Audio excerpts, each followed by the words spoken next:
So if I can get everybody to go to your session 10.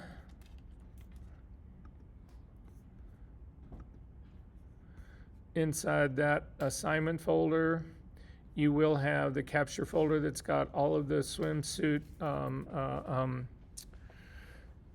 captures in it. I want you to open all 5 of them. So if you have XMP files in this like I do in mine, it doesn't matter. You can still select everything. It understands that the XMP files are not something that's going to open up in Photoshop. And then simply open that into Photoshop. Open all of them.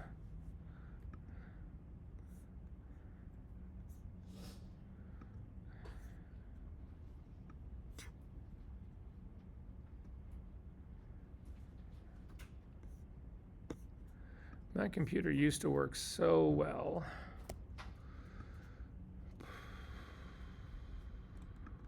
How often do you replace your computer?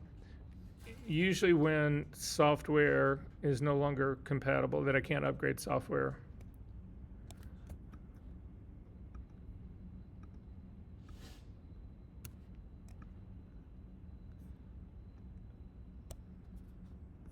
So, and I don't know why this keeps happening. I've been Google searching for this, and I'm getting all different answers. So I've tried to open all 5 of these, and the first one that has the color card in it is the only one that it opens up by itself, and then all of the other ones are going to open up right after it. So if that's the case, it doesn't matter. If that's happening to you, then just follow my steps. If you got all 5 of them open, even better still. So the only reason I'm opening this up is that it has the color card in it, and I can white balance the image. So I'm simply going to grab the little white balance eyedropper and come over and click on the gray patch that's right next to the red.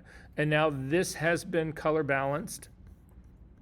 Actually, I'm going to do something off and then come back on again just so that I've made a change so that Photoshop will remember that I have made a change. And then I'm not going to hit cancel on this. I'm going to hit done. If you've got all 5 of them open in one window, stay there. I'm going to be right with you. So I'm going to hit done here, and then the other 4 open up.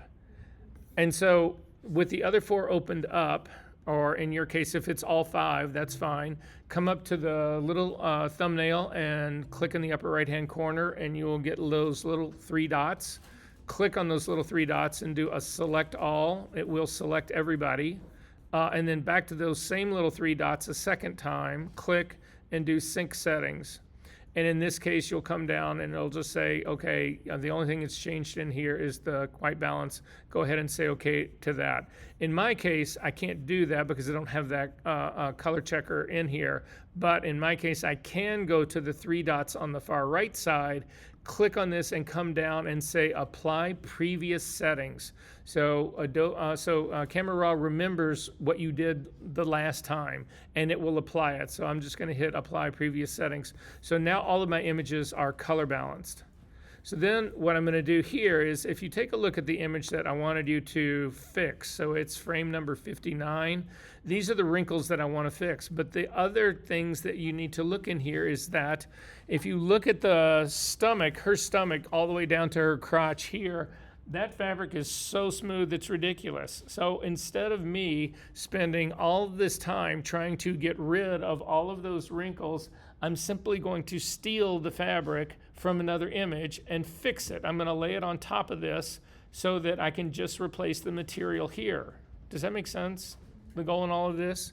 However, this will not work. This image right here, you'll see there's still a whole bunch of wrinkles that are right underneath her boobs here and on the side.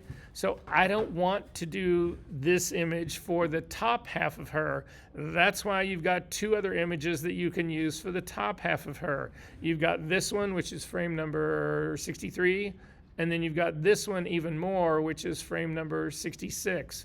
I would actually use this frame number 63 and then fix the just single wrinkle that's underneath here.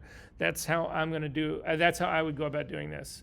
So then again, you steal the lower part of the suit from one image, the upper part of the suit from another image, you map that to the image you're trying to fix, then you create a merge stamp of all of that, and then you use frequency separation to take care of the tonal shifts in here, smoothing out the tonal lines, all that kind of stuff. Yes. For the one you have on your website, it was really contrasty, and I tried matching it. Did you just put a curve over? So I was looking at yours. You lost a lot of the contrast in your frequency separation part. That's again, and that's one of the problems that you run into, especially, were you using mixer brush or were you using a paintbrush with the color? A mixer brush? Yeah, sometimes it just blends stuff too much together. So think about staying, again, I go back and forth between mixer brush and just a regular brush and sample quite a bit. But yeah. And then you could do other tricks. You could throw, after you, 'cause where you're at right now, you could also then throw soft light layer on top of that and do the whole dodging and, to bring in highlights like we did when we were actually retouching that girl's face. So it's like contouring is what you're really talking about. Because you ended up with a pretty solid middle gray. That was really the only thing that I had issue with, really. But yeah, that would have allowed you to go in, but all of the same things happen. So the highlights have to go where the highlights actually belong, but you could look at this image right here and refer back to that and say, oh, this is where they actually belong. You could use this as your map. True, okay. All right. Okay, so with that all said, I am going to open this image and I'm going to open the image right above it. So the only two images that I'm going to open up are frame number 53 and then frame number 59. That's the one we're trying to fix. So if you click on both of those and then say open as objects, it should open both of them up. And I've got one here and I've got the other one right here. So I'm going to start with frame number 53, the one that's actually, I'm just going to steal the suit from this. That's all I'm going to do. So I'm going to zoom in on this a little bit. The quick selection tool actually works better than the object selection tool in this. So I am going to use the quick selection tool. So again, fourth tool down on the left-hand side, click on, you'll get the flyout menu and you can do the object selection or the quick selection tool. Actually, what's interesting, I'm going to try the magic wand. I haven't used the magic wand in a million years. And now we know why. What did you do to white balance the photo? I used the card, the frame that has the color card in it, white balanced it, and then applied that setting to all the others. Okay, so quick selection tool, make it a little bit bigger. Remember, you don't want the tool to actually touch any edge you want it to find. So stay away from them. To get the shoulder, I'm going to come up and make my brush smaller. And then you want to make sure that you actually capture, see, look at my screen really quickly. The fabric that's going around the ring, you want to make sure you grab that as well. If you grab part of the ring, it doesn't matter. We're not going to use it. But then I just also want to make sure, I'm going down here, you want to make sure that you get the entire selection for the hem of that, of the swimsuit. And if I come down here to this lower part in here, that actually is pretty good. But this one matters right here. This edge right here, you definitely want to get this guy. So I'm going to grab all of that. If you get too much, hold down your Option key and you can erase some of that. That part's fine. Again, make sure you get all the fabric on the ring.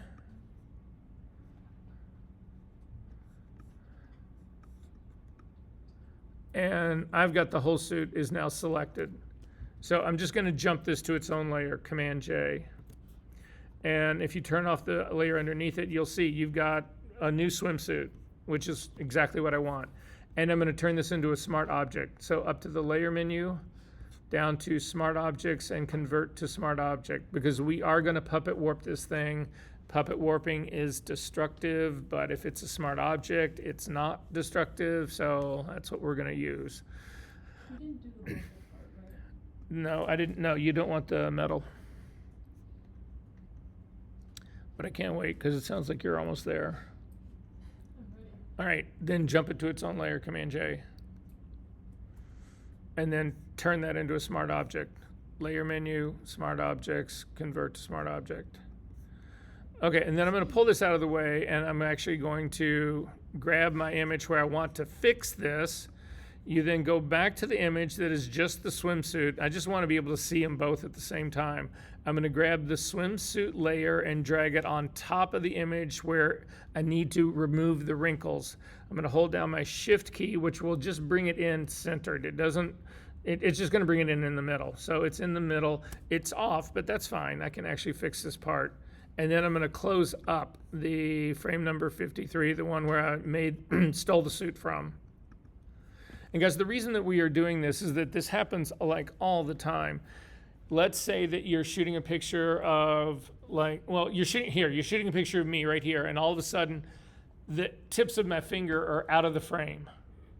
And you say to yourself, oh my God, okay, I'm gonna use AI to actually rebuild the fingertips. Fingers, AI hates hands and feet. It does a horrible job of that. It won't. So what you're looking for instead is you want to go back to if you're shooting certainly in the studio, something like that, you've got tons of frames that are going to actually have my fingertips in them. So you're looking for something that's got hopefully from the same shooting, because if it is, it'll be the same color, it'll be the same hand, it'll be the same exposure, it'll be the same lighting, it'll be all of those things. It will match. And then you cut those fingers off and plug them on to the fingers, the hand where the fingers are missing. And then you can use things like puppet warp to move them around and to change their angle or reconnect them, those sorts of things. That's the beauty of it. So in doing this kind of retouching, your best source material are all the other frames from the shooting. That's why most professional retouchers, when you send them something to be retouched, they want you to send the entire shooting, the whole set. So if you've got 500 frames, I can go in and I could define, these were the 3 best frames, 4 best frames, whatever, that I had for this shooting. But the other thing that I was talking to you guys about is that if you are lucky enough to be a digital tech / retoucher on set, you could have said, looking at this image right here, you could have said, oh, to the shooter, hey, you need some of these images with that suit really stretched out. And so people can actually tug on parts of it to get the wrinkles out, to give you frames that you can then use to cut and paste in to fix your image. It's not too different than what Nikayla was doing when I told her, and this is true also for everything that you shoot for now for the rest of your life, you need to do blank frames of your sets. Because you can then, Nikayla had this shadow problem that she was never gonna get rid of because it was integral to the lighting on her subject. But it was like, okay, well then just shoot a blank of your set. It has no shadows in it. Cut the girl out, eliminate that shadow, and drop her into the background. Everything fit because it's the set. All the lighting that she had for all the figures was the same lighting for the whole set. And so there was nothing really to match. It was already all matched.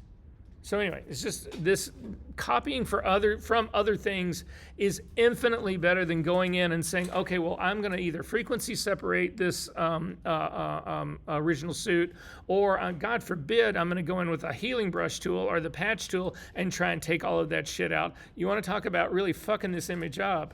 Again, I keep telling people that the reason I don't use healing brush and clone stamp tool or whatever directly on skin is because it mixes and fucks up texture. And if you try to use that to fix these wrinkles, you will see really quickly exactly what I mean. It looks horrible.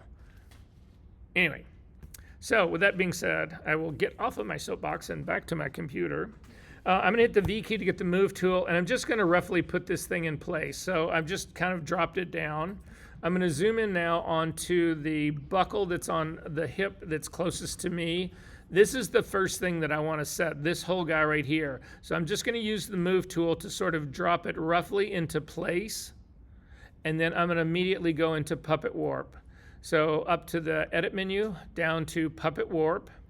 When you get to puppet warp, when this opens up, if you have a slow computer, you don't change anything. If you have got a super duper computer or something that's relatively new, you want to change the density of your points from normal to more points. It allows you to do much finer corrections, closer corrections, all of that kind of stuff. It just is a better tool to actually use for this. So, and then I'm going to put a point right here in the middle of the part. So this is lined up exactly where it should be. I'm going to just click to drop a point right down there. Now, at this stage of the game, I'm going to look at the complete opposite side of this, and I can see this right here. However, I want these things to actually line up. I could try, and I will try this without dropping my opacity. If you want to be able to see both of these swimsuits at the same time, you're going to have to drop the opacity of this layer. So if you crank it down, you'll start to, so I'm going to crank mine down to like a 70. You can now see both. Sometimes that gets really confusing to people. So, but you can change the opacity on and off the whole time you're doing this work. I'm going to crank it back up for a second, and what I'm going to do now is I'm going to click, and this is the newer suit that's closer to the bottom of my frame. I'm going to click a point right here on this part of the suit, and I'm going to then drag this on top so it just covers the same corresponding part of the suit that's underneath.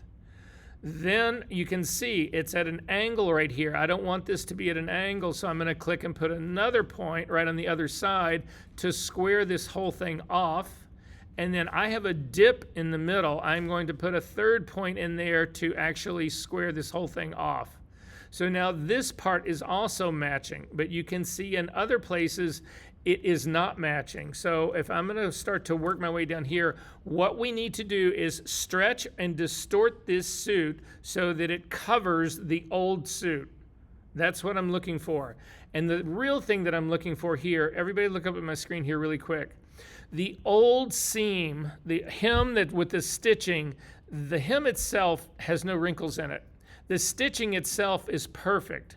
What I want to do is I want to stretch the fabric of my new suit beyond the stitching of the original one, and then I'm going to use that to actually blend the two together. I'm going to use the stitch line, so I'm going to use the old original hem and then replace all the fabric that's on the inside of it. Does that make sense what the goal is? All right, so you can start to do this. I'm gonna actually zoom out one more time really quickly. Let's set the top because it's easier. It'll be easier to do everything. You don't have to do as much work as if we set the top. So I am going to click another point in the top of the strap of my new suit. I'm gonna click a point there and then just drag this up and get close to the clip that's up at the top. And then I'm gonna zoom in on that to make sure it does line up. So I'm going to just click and I can say, yep, that's going to line up right there. So that part's good. And then I'm going to come back out just a little bit more. I'm going to put a pin right in the middle of her boob in the top part of my image. I'm going to click and simply bring that out to cover all of that. And then that it takes care of my images, this part that's right here. That part's good.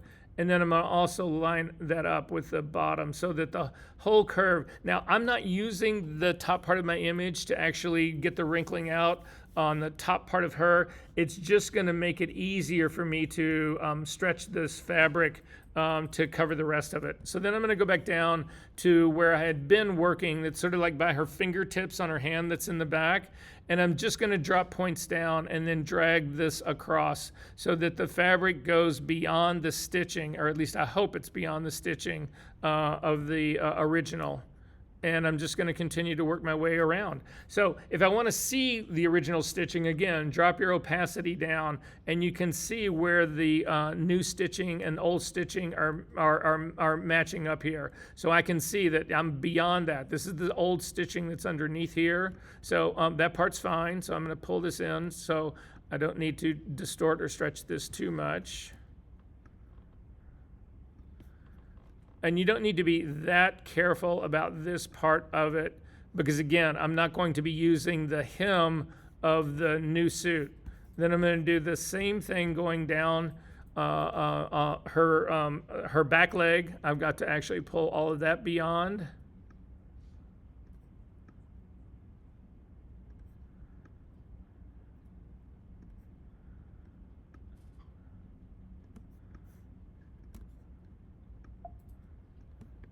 When you get down to her crotch, the new suit isn't long enough to cover everything, so you simply stretch it out so that it is. And then again, you want to pull this up and this part down.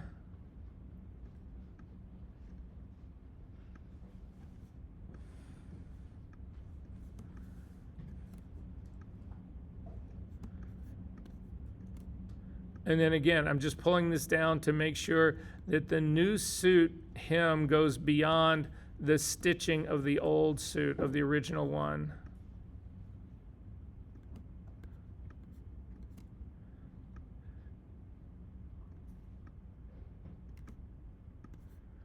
And then finally, the other hip and leg.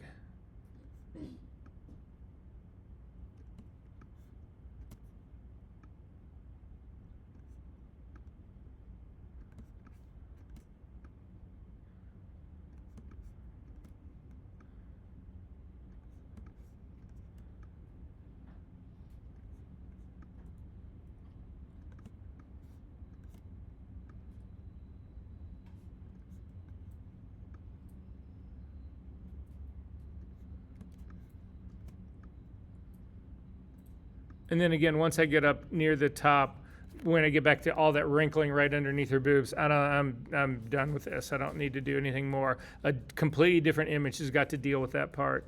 I'm going to double click on the hand to kick back out. It's going to say, do you want to apply this? And I'm going to say yes, go ahead and apply this.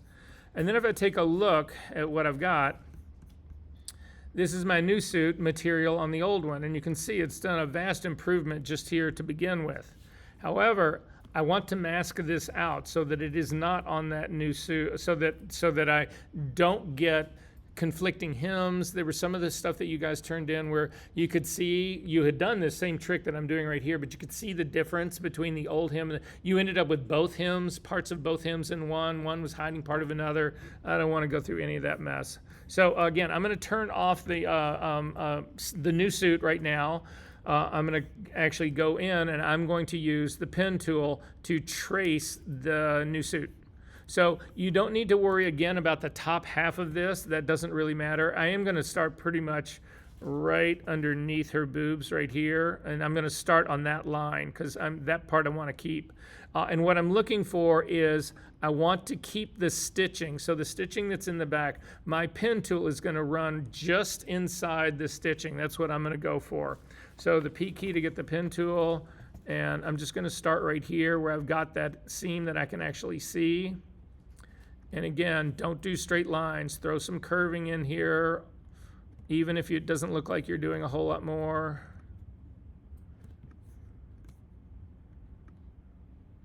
You can paint this by hand. That's how I used to do it. And then I just got frustrated, so I don't do it that way anymore.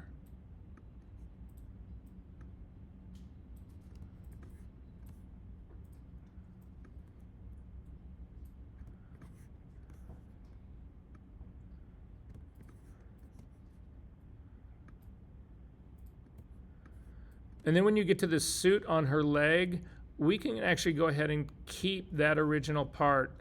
I don't think that this whole area is actually all that bad.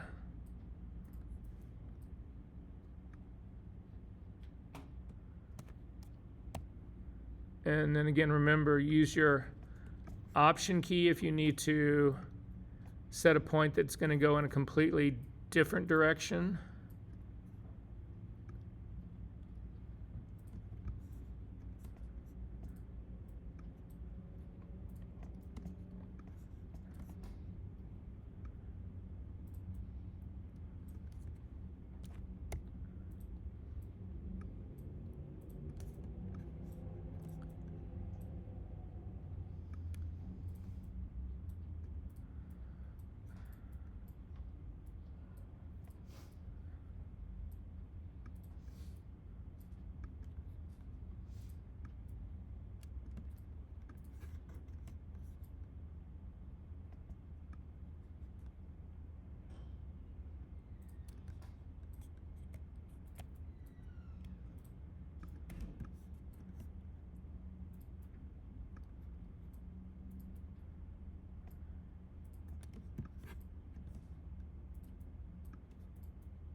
And then once you get up to the top and you get really back into all of those crazy wrinkles, we are just gonna go all the way across and reconnect the path.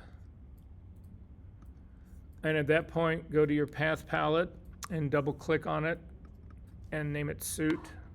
or lower suit. And say okay. And then I'm gonna load this as a selection. So just hover over the lower, wait, I'm gonna wait. Are you guys okay? Are everybody sort of close and ready to move on? Okay, no, I'm gonna give you time. Yeah, we'll give it a second. Replacing the hem of the old one? Yes. I wanna keep the hem of the old one. There was nothing wrong with it. For the crease on the top by her boob, how did you get rid of that? So are you talking about this right here? The other side, that one right there. Again, I'm gonna use a completely different frame for that. But all of them had the wrinkle. Then if that's the case, then again, frequency separation is how I'm gonna clean all this up.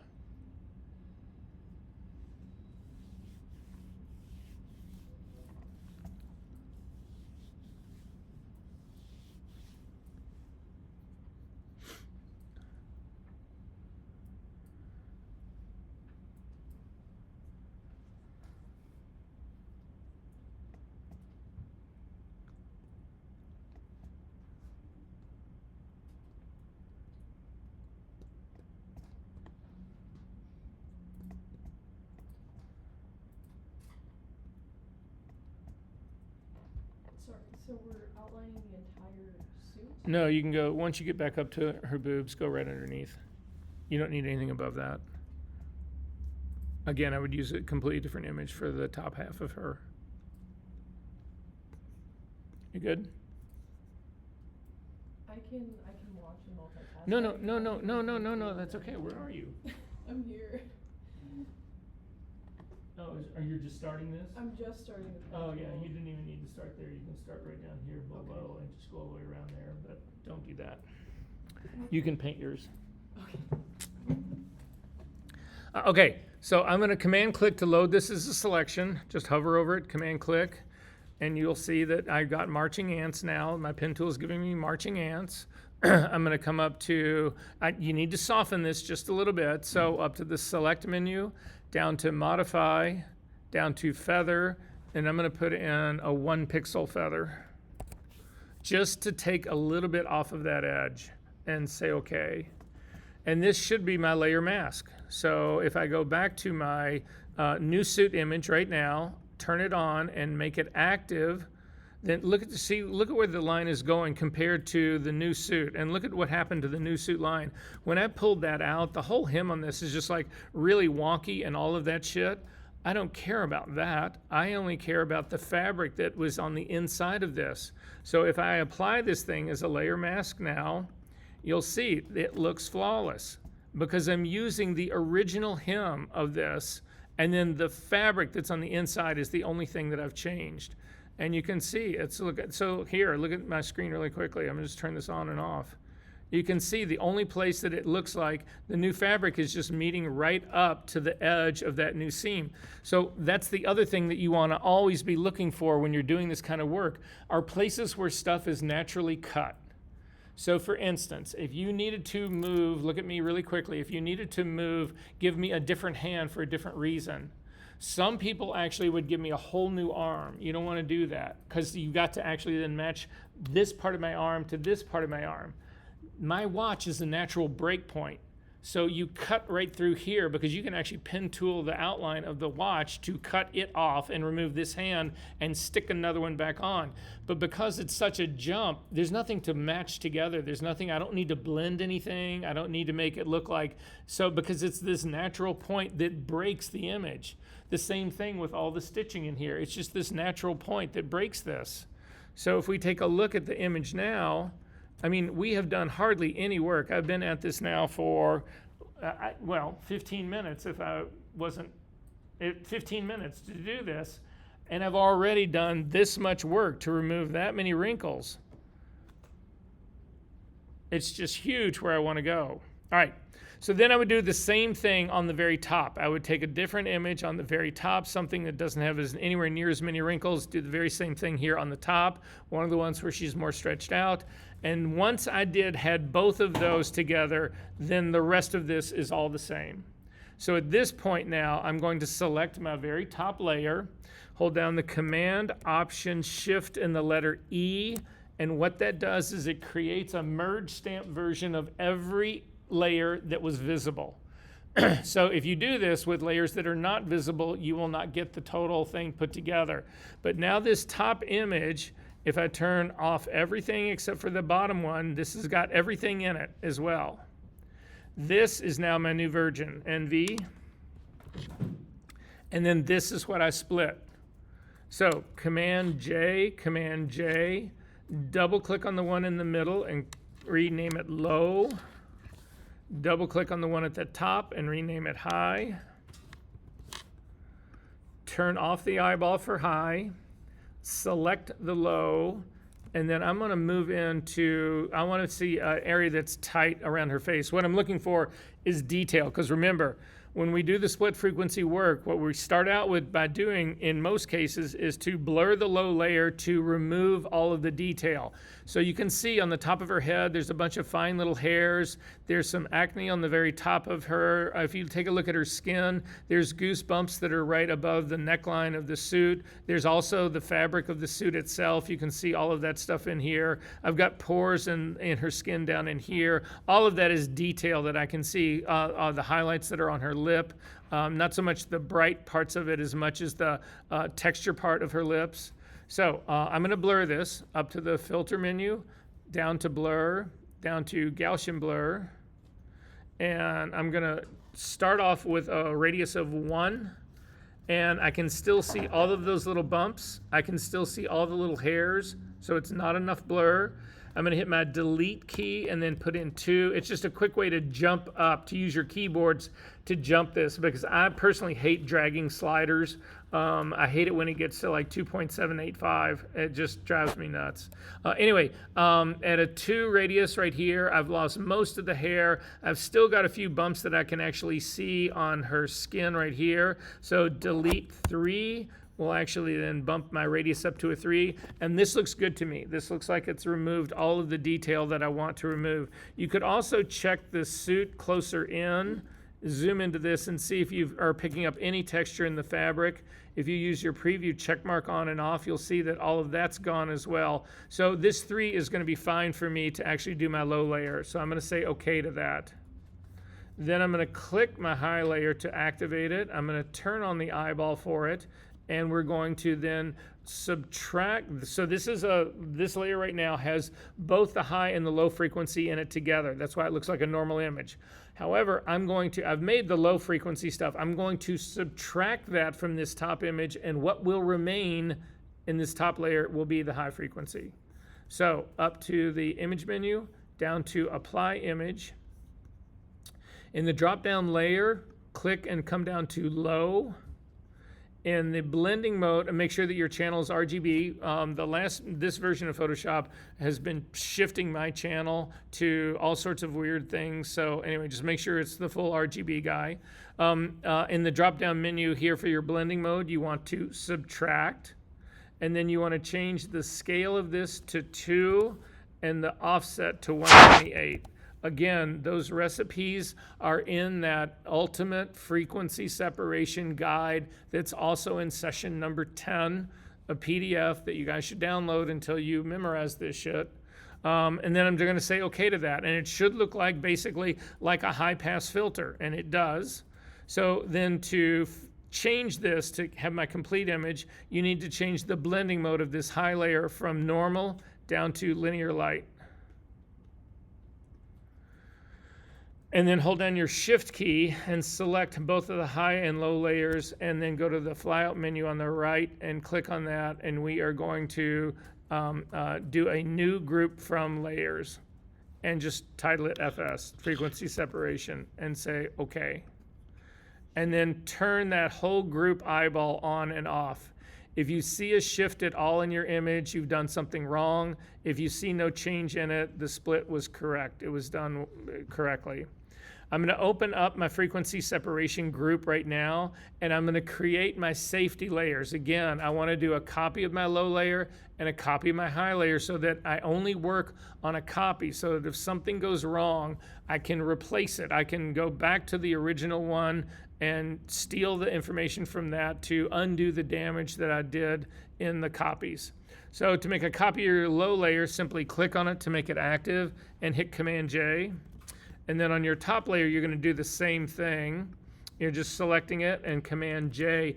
But you'll see when you do that, your image gets really contrasty.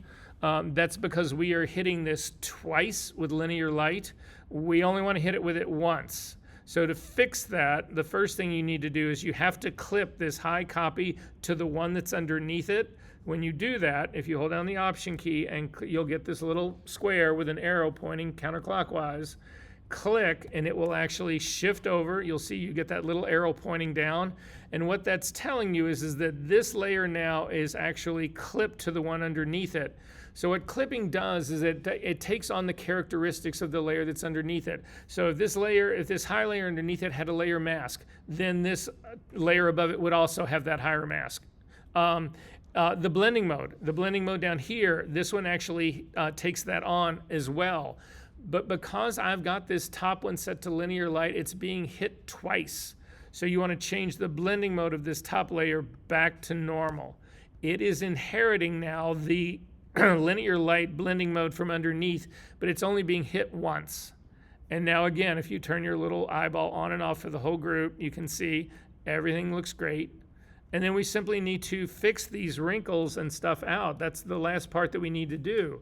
So again, looking at all of this stuff down here, I do not want to disturb the detail that's down here. All the detail, the texture of that metallic fabric, I want to keep that. All I want to do is smooth out the highlight and shadow that are here that is giving me the illusion of that wrinkle. So that is going to be on your low copy. That's where all of this is. If you hold down your Option key and click on the eyeball, you can spot it right here. It's all of this is the low detail part. This is, again, color and tone is in the low part. Detail and texture is in the high part. So this is not detail and texture. This is all color and tone. So to fix this, I'm going to use the patch tool. So again, there's a million tools you can use for this, but I'm going to go after the patch tool. Remember, with the patch tool, you select the area that you want to, you select the problem area with a lasso, and then you drag that selection to an area that is good to replace it, to fix it. So I'm going to click around this guy right here, and then simply click and come off the way and let go. Command D to deselect, and you can see that is now gone. I'm going to hit Command Z to undo that, Command Option Z to bring it back. I'm going to turn on my high layer so you can watch this happen in real time with the entire image visible. So again, I'm still on my low layer. I'm just going to do the patch trick again and let go, Command D to select, and it's gone. And then I can just do the same thing, but I'm keeping all of the detail. All of that metallic detail is all still here. I didn't lose any of that because I'm working on the correct layer. I'm only working on my low tone layer. So I'm going to do the same thing on this edge up in here. And on this one, things changed just a little bit. So you can see on this one, you can still see a shadow of that line. And the reason you're seeing a shadow of that line is because some of this information is in the high layer. So I need to fix that. Command D to deselect. You do not use any of the healing tools in the high layer. I'm going to select my high copy layer right here. The only tool I ever use in the high layer is the clone stamp tool, and it's a hard clone stamp tool as well. So hit the S key to get a clone stamp. Check on the edge of your clone stamp. You want to make sure that this is up in the mid 80s to low 90s. I don't want 100% because then you will see the edge of it. But you want a really hard one. You don't want to be mixing texture here. So that will work for me. A normal blending mode, 100% opacity, 100% flow. Make my brush a little bit smaller, and I'm going to then, working on my high copy, sample an area that's right next to this. Hold down my Option key, click. Come down here in the sample and simply run this out. And now I've replaced that remaining part that was actually in my high layer that was part of the sort of the sense of metallic fabric that I wanted to get rid of. So at any rate, I'm going to zip all the way back out. This is just the technique that you use to begin with. And I'm going to click on my lower layer, hold down my Option key, and click to give me a before and after. And you can see how fast you can do this stuff. And again, I haven't corrupted anything. The suit, the image that we're looking at here, is still really the suit. So then, to Eli's point, if you feel like this, there's a shadow line that's right here in the middle. If you wanted, again, I would fix the other wrinkles that are around here. If you wanted to fix this shadow part, you can certainly do that. Again, this is all tone and color. This is nothing else. Come back to your low copy. You can either grab a mixer brush, that's where we'll start. So click on the brushes, come down to the bottom and do mixer brush. In the mixer brush group, you want to make sure that you have a completely soft brush. You want to make sure that your color palette right here is showing transparent, because that's what the checkerboard actually means. If it isn't, you need us to do settings that go across your options bar. There are two buttons that are right to the right of the color palette. The first one you want unpressed. The second one you want pressed in. So the way Adobe illustrates that is if the button is pushed in, it gets a darker border. If the button is not pushed in, it has a lighter one. So the first one that's right next to the palette, you want that unpressed. The second one, you want that pushed in, and that should give you the transparent palette. Then your wet setting should be 20%. Your load should be 100. Your mix should be 100. And your flow typically goes from 20 to 40%. Although, if you get frustrated because things are not moving fast enough, go ahead and raise your flow. If shit is taking off on you and you have absolutely no control of it at all, your flow is too aggressive, so you need to actually drop it down. And then finally, I am going to go to a tablet on this. So to use the mixer brush, again, working on your low copy, because that's where this is, what you do is you click on a spot that is good tone and texture, or a good tone and color for you, and you drag it into the area that it isn't. So I've got a light spot right here. I'm going to drag that on top of this darker part. I don't need to get rid of the darker part in its entirety, but I definitely want to soften it up. So I just start pulling down like this, and then I'm going to pull in from this side down in here as well, and then down in here on this side, and then back on this side. And then again, this is what I've changed in here, is this. You don't only need to use that. You can also, like I'm going to work on this area down here as well. You can use a regular brush to do this. So I'm going to go back to simply a regular brush. Again, this would be a completely soft brush. A normal blending mode, 100% opacity, but for this brush work, you want your flow down to like a 2 or 3%, something extremely low, a much smaller brush. And then again, I'm going to sample a color that I want to use to lighten this darker shadow area that's down in here.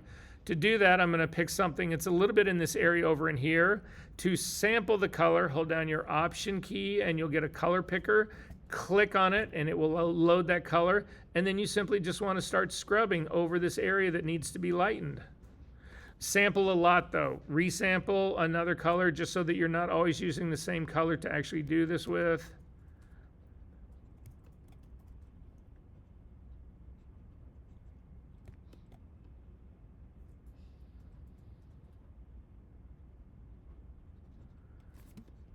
When you get close to seams and stuff like that, mixer brush can actually get pretty unwieldy on you. But this is then the difference in what I've just done with my tonal part. And you can see it's just removing all of the remaining wrinkles that are in here. It's smoothing everything out without doing anything about the texture. Are we good on this? All right, you can close this up. You do not need to save this. Okay, AI. We're going to start with that.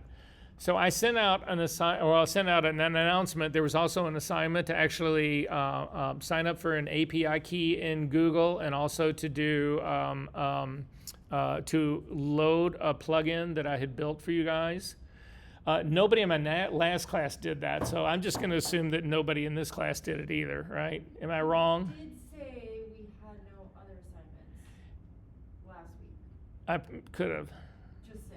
Yeah, I could have said, yeah. Well, that's not entirely true. So no other like retouching assignments, whatever, but there's assignments for every week. There's stuff to read for every week. So sorry about that. No, but wait a second. So here, but you guys have the benefit of all the fuck ups that happened in the last class. So to go through this, to get an API key took us almost an hour. So I'm not going to go down that road. I'm going to show you, we are going to load the plugin so that if you ever do want to activate an API key, the plugin will actually work. But I am not going through that again because it was, and again, then once we decided to do it, because what an API key is, I should explain this to begin with first. So a lot of you have probably heard of Google's Nana Banana. That is also, that Nana Banana was the code name in the lab for it, but the true official name for it is Gemini. So it is Google Gemini. I'm going to show you how you can sign up for it. There's a PDF that I did send to you that will walk you through all of the steps. The thing about this is that Google Gemini is a paid AI. You cannot use it without ponying up money. However, the money that it takes to do this is somewhere between 4 cents and 8 cents an image. So you can get, again, it's what you have to do is, well, here, we're just going to talk about it, and I'll go through the process with it really quick. I just want to go through this so everybody's comfortable enough that you'll have the plugin, and if you ever want to actually use the plugin, all you need to do is activate your API key. And again, we'll explain all of what that is all about. So I need everybody to do this with me to go through this. So if you have any questions, you're looking at the same thing I'm looking at. So in our session number 12, you don't have this yet. I need everybody to go to our server really quickly, where you would normally drop your homework. And in our class projects, in the Engelhard folder, there is a new folder in here called AI Working Files. I need everybody to copy that to your session number 12, please. So again, look at my screen up here and see where I am. So on our server, class projects, Engelhard, where you typically would go to dump your homework, AI Working Files, copy all of that down to your, again, I would say put it in your session number 12 for this class, just to keep it organized. Do you know how much water, Nana Banana 3 takes? Do I know how much what? Water. What do you mean, how much water? Oh, you mean like cooling and electricity in the data center? Yeah. Oh, no idea, because you don't know what data center it's going to. Yeah, if it's a data center around the Great Lakes, I don't want to say it doesn't matter, but it's nowhere near as problematic as a data center in Phoenix. Yeah, it's kind of crazy that you even have them in California and like states that don't rain that often. Yeah. But there's other states that are very all year. So there was a guy who, I'm just buying time for you guys to download this thing, right? There was a guy who had a really interesting, he's invented, it's not a guy, it's a whole company. They've invented this giant buoy that sits out in the middle of the ocean. And the buoy is like, it's enormous. It's like, it looks like the size of well, it's not as big as like the rocket that they just shot to the moon, but it's big, right? And inside it is actually water as well. And what happens is that a big part of and it's rocket shape. It looks like a Jeff Bezos spaceship penis with the head on top, and so the head floats on the top, and the shaft of it stays down in the water, and the action of the waves causes it to go up and down. And the water inside raises a piston up and down when it goes up and down, and it generates electricity from the motion of the waves. So there's no batteries in them, there's no nothing. However, they have really sophisticated uplink to satellites in there. And so they're using these as data centers, and they're just going to put them in the ocean. They don't need any cooling, they don't need any electricity, they don't need any of that, they just process the data. That's awesome. Yeah. So at any rate, all right, does everybody copy this thing down yet? Yeah. All right. So let me get to mine really quickly. If you open this up, inside of here will be, I think it's in here. Is there a final Gemini plugin with reset folder in yours? Inside of that should be a Gemini plugin setup guide. If you double click on this and open it up, I just want to go through this really quickly. Again, we're not doing that in this class. If you want to do this on your own, like tonight or tomorrow or whatever, go ahead. If you want to get together with me and actually do it together, if you'd feel more comfortable doing that part, I'm happy to get together with you. However, what the long and the short of this is that to use Google Gemini Nana Banana, which is Gemini version 3 and up, you have to pay for it. ChatGPT has just released their new image generator as well, and it's the same thing. You're going to have to pay for it. Now, Adobe has rolled Gemini into Adobe Photoshop, but because we are all on an educational subscription, it's all deactivated for us. So we, even though you're going to see it, you're going to see a place for where you could use it. However, two things about that is the plugin that Adobe supplies with Photoshop, its maximum resolution is 2K. The plugin that I've built for you is 4K, so the resolution is much higher. Also, the Adobe Photoshop version of it is twice as expensive as doing it through my plugin and AI Studio, Google's AI Studio.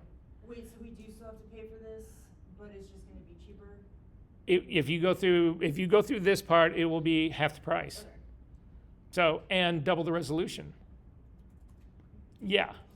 Okay, one last caveat about that.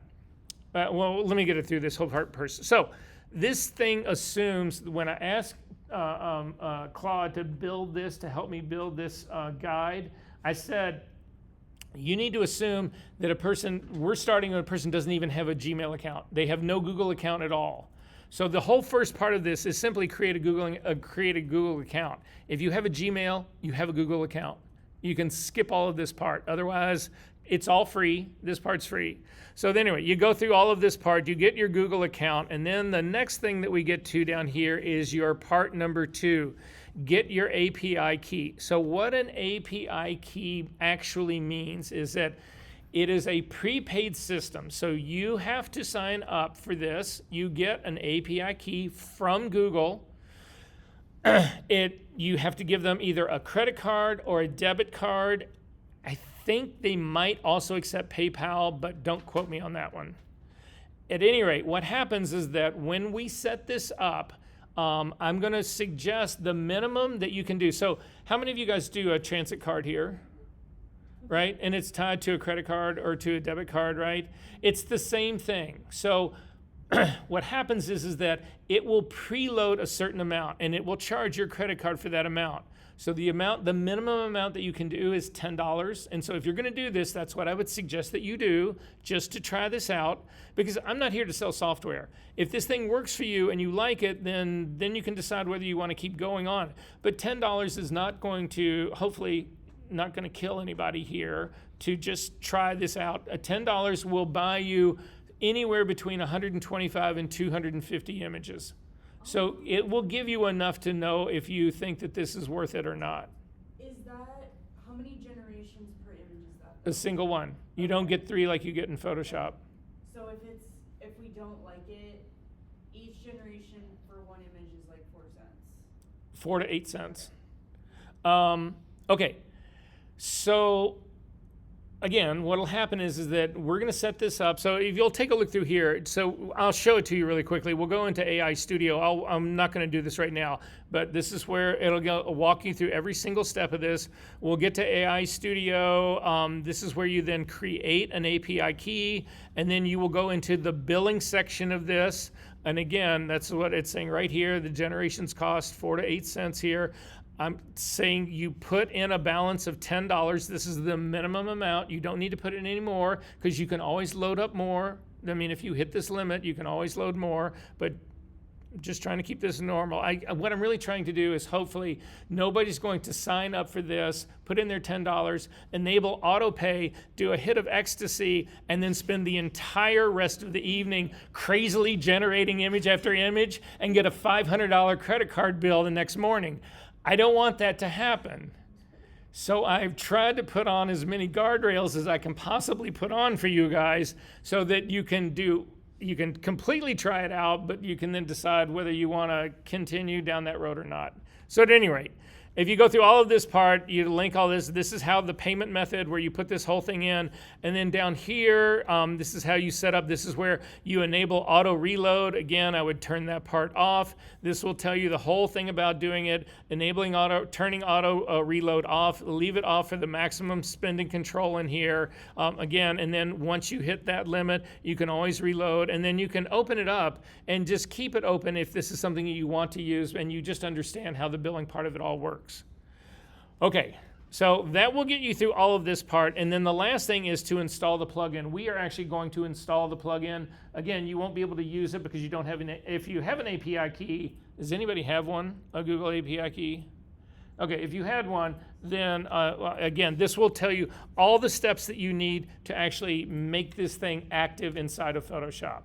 Again, I'm going to show you my version of it that is active in Photoshop, and we'll talk about the rest of that. Really quickly, though, to show you one last thing, and then we're going to take another quick break here before we start all this madness. Simply go to a regular browser window again, and you want to type in AI Studio, all one word, .google.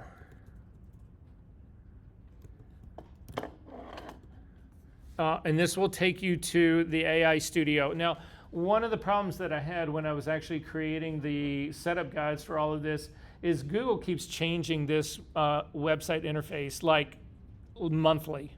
Like you'll come in a month from now and it won't look a thing like this. And you're just like, Jesus, really? So at any rate, this is actually where you would start the whole thing. So if you decide that you do want to connect, you would come in and you would click on this Get API Key. You guys can do this right now because we'll stop it before we actually get there. And then you would actually create an API key, and you've got to tie it to a project. Everybody already has either a default project or a My First project. Your projects already exist.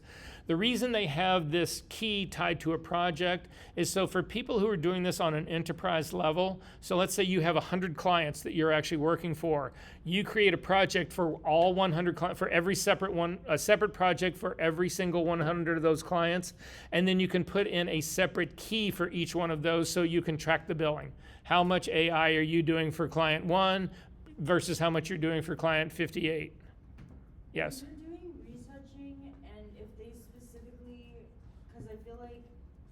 Everything I've heard from people in the industry, a lot of clients want to use AI more than they don't want to use it. So should you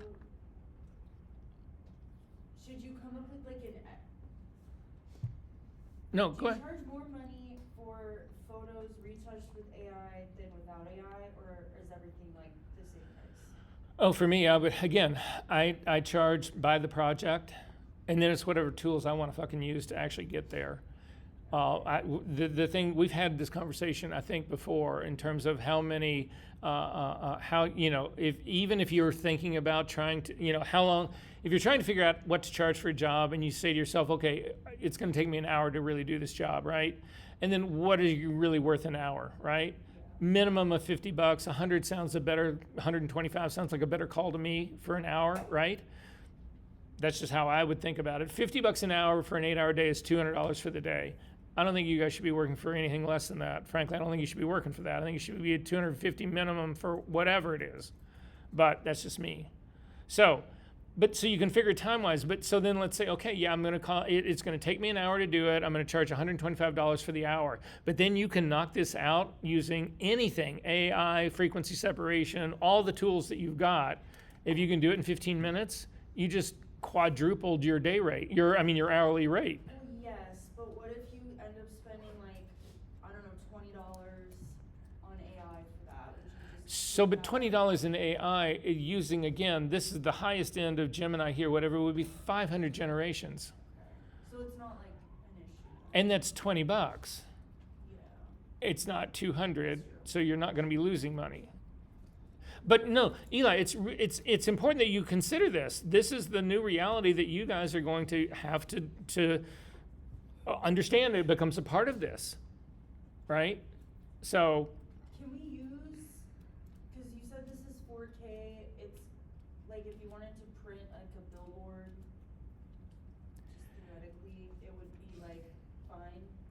so the thing that's misleading about billboards and everything is that billboards are not designed to be standing 5 feet away from them and looking at them. They're designed to actually be, 60 yards away, 100 yards away. Like a big print though, not a billboard, but like. So what I will say right now is that this is the reason a lot of people are migrating to this instead of, you're gonna see what Adobe Photoshop, what their AI does, and then you'll see what this does. 4K is, so 2K is fine for a lot of stuff. 2K is fine for most website stuff, certainly any e-com, certainly any Instagram stuff, all of it's fine for that. It's more than enough resolution. When you start getting into a serious print where you've got a resolution mismatch, again, think about the resolution that you've got in your camera. So your camera will typically kick out a file that is 6,000 pixels by 4,000 pixels, something in that range. A 2K image is 2,400 by 2,400. It's a quarter of that.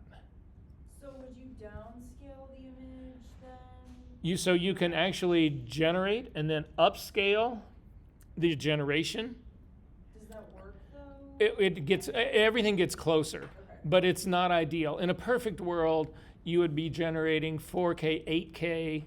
Eventually 16K will come. 8K is pretty much the highest that people are doing on a massive level right now, but then also everybody's upscaling that immediately, so it doubles to 16.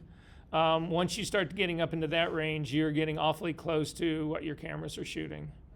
So, and certainly if you're doing things like backgrounds and that sort of thing, if they're a little bit soft, that's probably more believable anyway, right? So again, okay, so that's this part. I just want to load the plugin really quickly just so that we're done, and then we can actually look at it. So to load the plugin, if you go back into the final Gemini plugin with Reset, I had given you guys a plugin in our very first session in the software installers.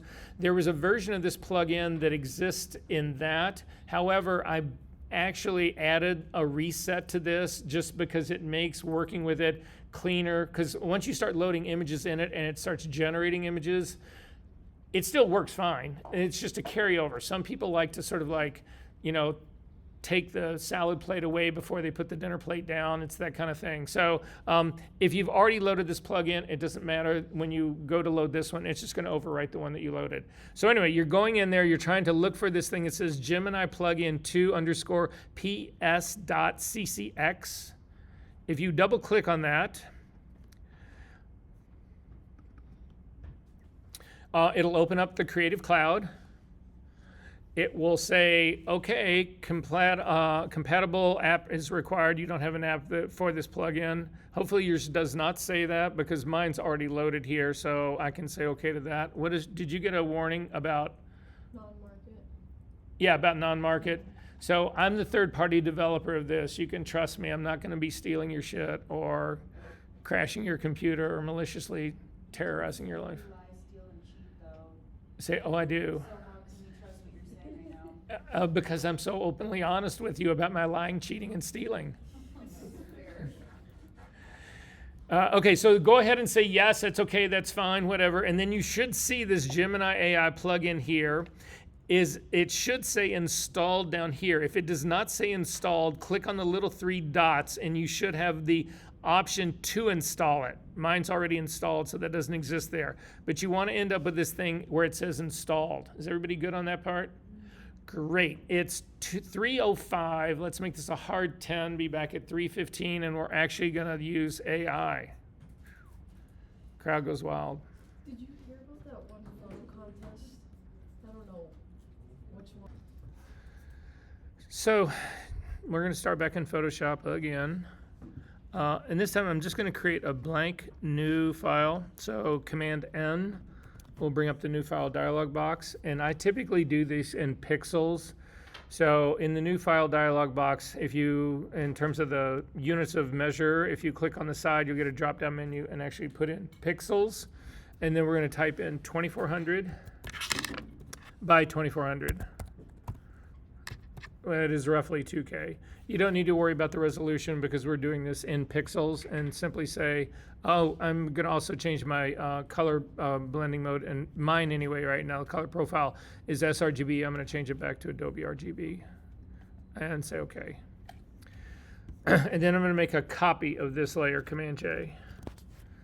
So then to do this stuff, initially, we're going to look at different versions or different places where you can go and explain the whole part of the interface to do AI in Adobe Photoshop.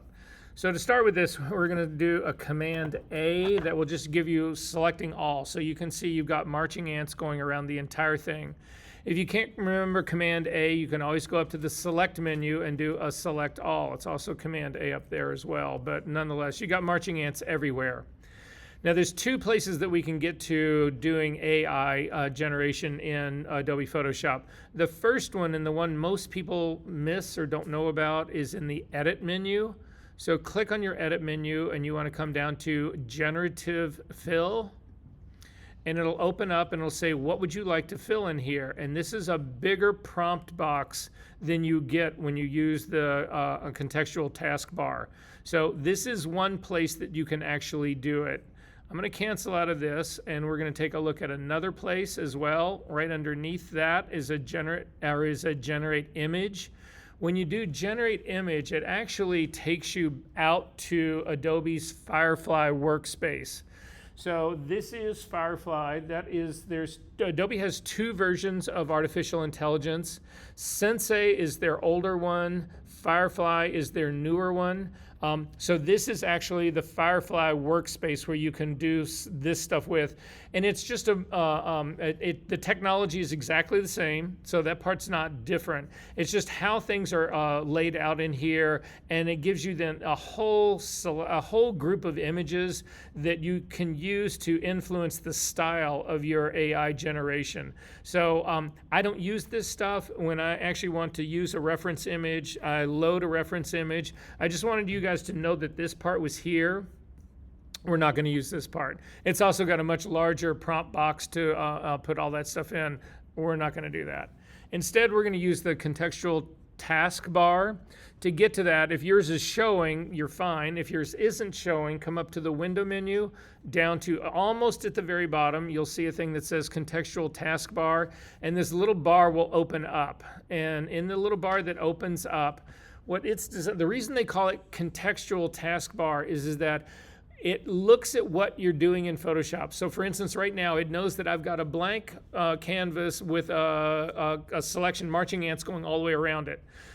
So it's giving me options for what to do based on what it sees. Now, that isn't always what you want to do, but that's okay. That's why they name it the way they name it. To move the bar around, you click on the little three, the sort of column of little dots that's on the left-hand side. This will let you place it anywhere you want. Now, if you use this bar a lot, what will end up happening is that depending on what it is that Adobe thinks you want to do, it's going to move this bar around. So, for instance, if all of a sudden you wanted to remove, like you had an image of that had like a fire hydrant in it, and you did a selection around the fire hydrant to remove it, the contextual task toolbar runs over and sits next to the little fire hydrant so that you don't have to move that far to actually give it the command to remove it. So anyway, it floats all around the place. I find that really annoying. So if you like that behavior, fine. You don't need to do anything because it'll keep jumping all over your workspace forever. If you would prefer it to stay in one place, I'm going to do mine. I'm going to anchor mine up to the very top of my workspace. So I'm going to bring it up here next to the word that says Adobe Photoshop. And then if you click on the little three dots that are on the right-hand side, you'll get a drop-down menu, and you can say, pin my bar to this position, and it will never move. It'll stay there forevermore. Now, if you want to get rid of your bar, you go to those same little three dots, click on that, and you can actually hide the bar. But now you'll notice in here that I've got selections that are running across here. One of them is there a deselect button. Again, this deselect button goes away if I don't have a selection going. Also, this remove button will not always be there if I don't have a selection going. So all of the things that it offers you up in this bar are dependent on what it thinks you want to do based on what you actually have going on your screen. So for us, we're going to just generate something into this. So I'm going to click on generative fill. So just click on the bigger of the buttons that says generative fill. And a dialog box will open up and it'll give me a place to enter a prompt. And in this prompt, I want you to just put couple on a beach.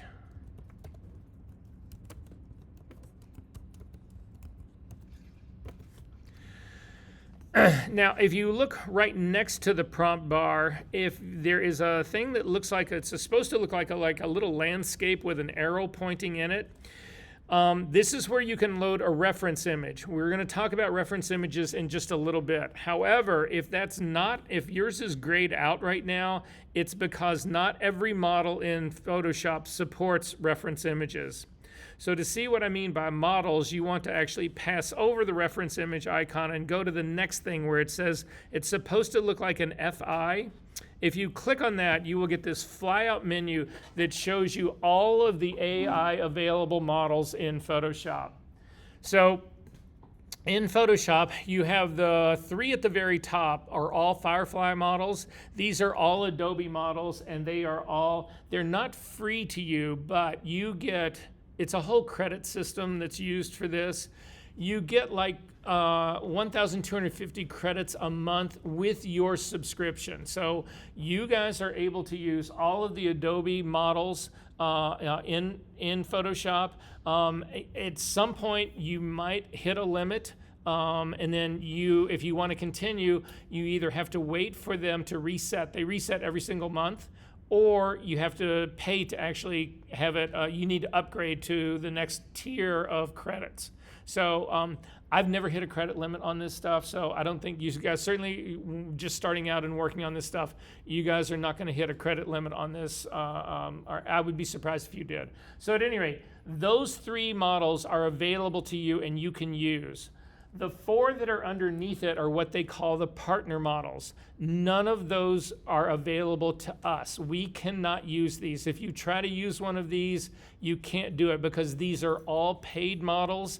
And again, you have to have a setup. That's why my plugin that I use, you actually do have to set up a payment version with Google, and it makes a call out to that. So it still runs inside of Photoshop, but it's not this. However, the 2 models at the very top, both are Flux models. You cannot use either one of those. This one, though, underneath it, these are the 2 that actually you would possibly use on this. Google's actually added another 3rd Gemini model for this later on, but the grand poobah of all of these, the thing that I think is the best image generating system going on right now, at this scale, at our level right here, is Gemini 3, the Nano Banana Pro. However, you cannot use that in here. So instead, we are going to start with the Adobe Firefly models. Now, they are 3 different releases. You'll see they're dated. There is the Firefly Image 1 was released in 2023. This was the first of the true AI models that they did. The Firefly 3 was released in October 24. It's the one most people have been using. However, the last one at the very top is the Firefly Fill and Expand. This is also Firefly 5. Why they bothered to call it Fill and Expand, don't ask me, but they did. So I'm going to actually ask you to click on the Firefly 1 model, and you'll notice that the reference image is now gone blank. Also, before we do anything, copy the prompt that we've got in here because we're going to keep using it over and over. So just select it, do Command-C, and then once we've got the prompt and the model selected, simply hit Generate.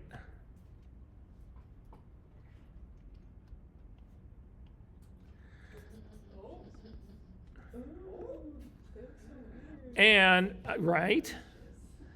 This is old AI. So actually, Nikayla, this might be perfect for you because this is like making really weird looking shit from 1970s. Anyway, however, so what happens in here?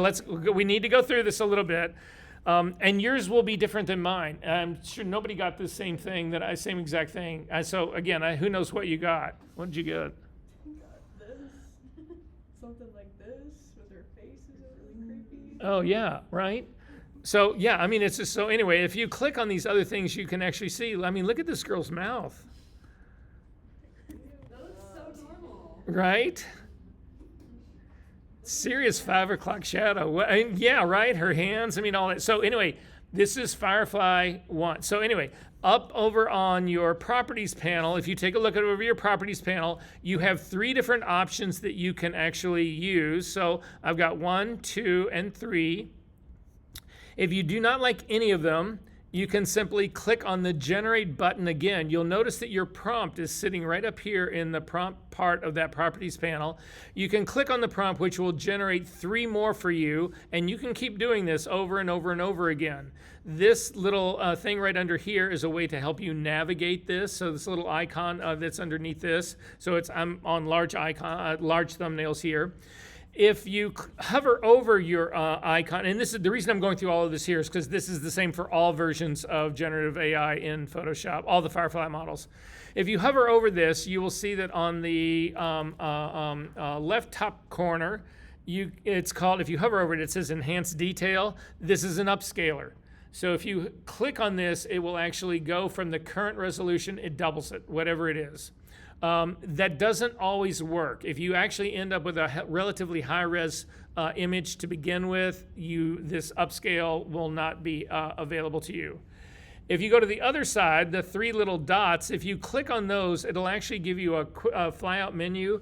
You can actually rate yours. You can tag them with a good, poor, or report something. So again, it's a feedback system for Adobe, but more importantly here is generate similar. So if you get a generation in here, a variation that you like, but it's not quite right, then instead of just doing a brand new generate, which will give you 3 completely unrelated brand new ones, you can actually use this generate similar, and it will use this image as a reference image, whatever the one that you're currently on. It'll use that as a reference to do your next generation. Okay. Enough of that. So right now it actually adds it as a layer, and you'll see the layer that's sitting there. The lower right-hand corner has got this like a little star twinkly detail icon at the bottom. That's how you know that this is actually an AI generated image. We're not going to keep this. We are going to throw that away. I'm going to do Command A again to do another selection of my entire canvas. I'm going to click on Generative Fill again. I'm going to paste in the couple on a beach again, but then I'm going to click on the models. And if you click on your drop down, you can come in up here, and we're going to try this in Firefly image number 3, and click on that and then simply hit generate. Again, it's going to give you 3 variations again. Question? Yes. Because Mike says this a lot. It says, we've encountered an issue. It cannot complete your request because it goes outside of community guidelines. Oh, people were getting this also in my class. So instead of doing couple on a beach, do man on a beach. Don't believe me. Sometimes, again, censorship is a big deal in AI. So everybody, and they're actually what's happening is that they're getting stricter and stricter all the time. It used to be that if you said bathing suit, you wouldn't have a problem. Now it's a problem. Yeah, it's not doing. Anyway, did you get a man on a beach at least? No, I did people on the beach, and that didn't work either. Wait, that got flagged? Yeah. Are you connected to the Wi-Fi for the college, or are you doing it with your phone? No, I'm on the Wi-Fi college. Yeah, it should be working. Okay, well, hold that thought. Is everybody else's working? Yeah? We'll figure out what's going on. Eli, sorry. Okay, so if we take a look at this one, if you zoom in on this, it's better, but this is be a perfect example of the lack of resolution. I mean, look at the detail and the guy, I mean, everything's like really fuzzy. It doesn't look, it doesn't, anyway. And the same thing as you go along here, there's a still, look at this mouth. Things got so much better with her, right? Right? So, and this is just couple on a beach. I mean, you would think that, okay, come on, the model's got to be trained better than that, right? All right, so again, this one, not going to work for us. But also, before you say, here, just go ahead and throw that one away again. Okay, so then we're going to do Command A again, select everything again.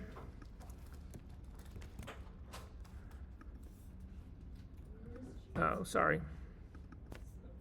And Eli, keep trying them because your different model might actually work. I did. The newer one did work. Okay, so wait. If you go back to generative fill again and paste in your couple on a beach or whatever you're doing.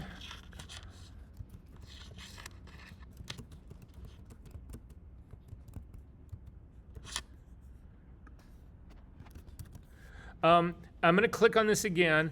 Now when you come up to the final one, the fill, Firefly fill and expand, you'll notice that the reference image now does open up. We will look at what a reference image does in just a little bit, but right now it becomes available to you.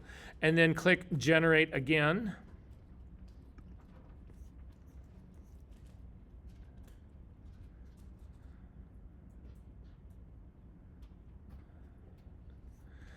And say what?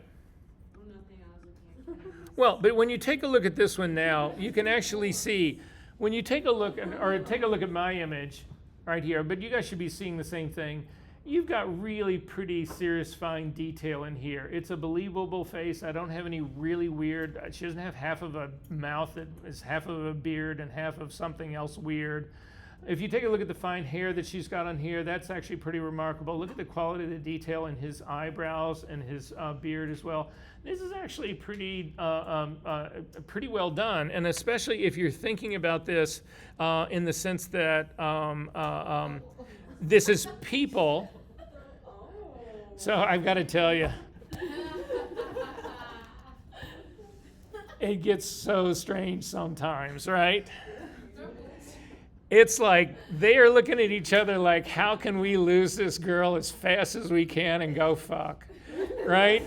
I mean, that is just, God, there's no other way to read this. None, right? They could be. Yeah, they could be.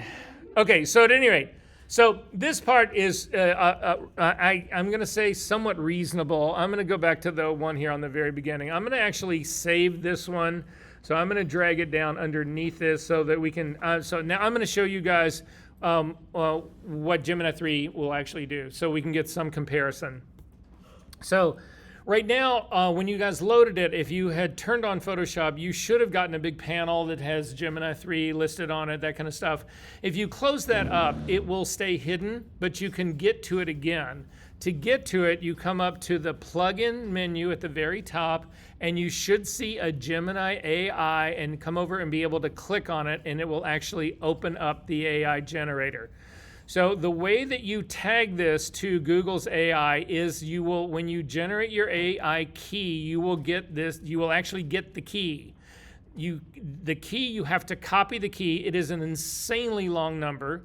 When you do copy that key, you should open up a Word file or a note file or someplace, and you should paste that key into it and keep it because you will never see it again. And if you have to enter it again, you want to be able to navigate. So put it in a Word file and save the Word file in along with this AI folder, or put it in, you could do it in a contact in your contacts list. You could put it in your notes. Wherever you keep shit like that, you want to keep this thing. Otherwise, you have to get rid of it and build a new one, which is, it's no big deal, but it's just a huge pain in the ass.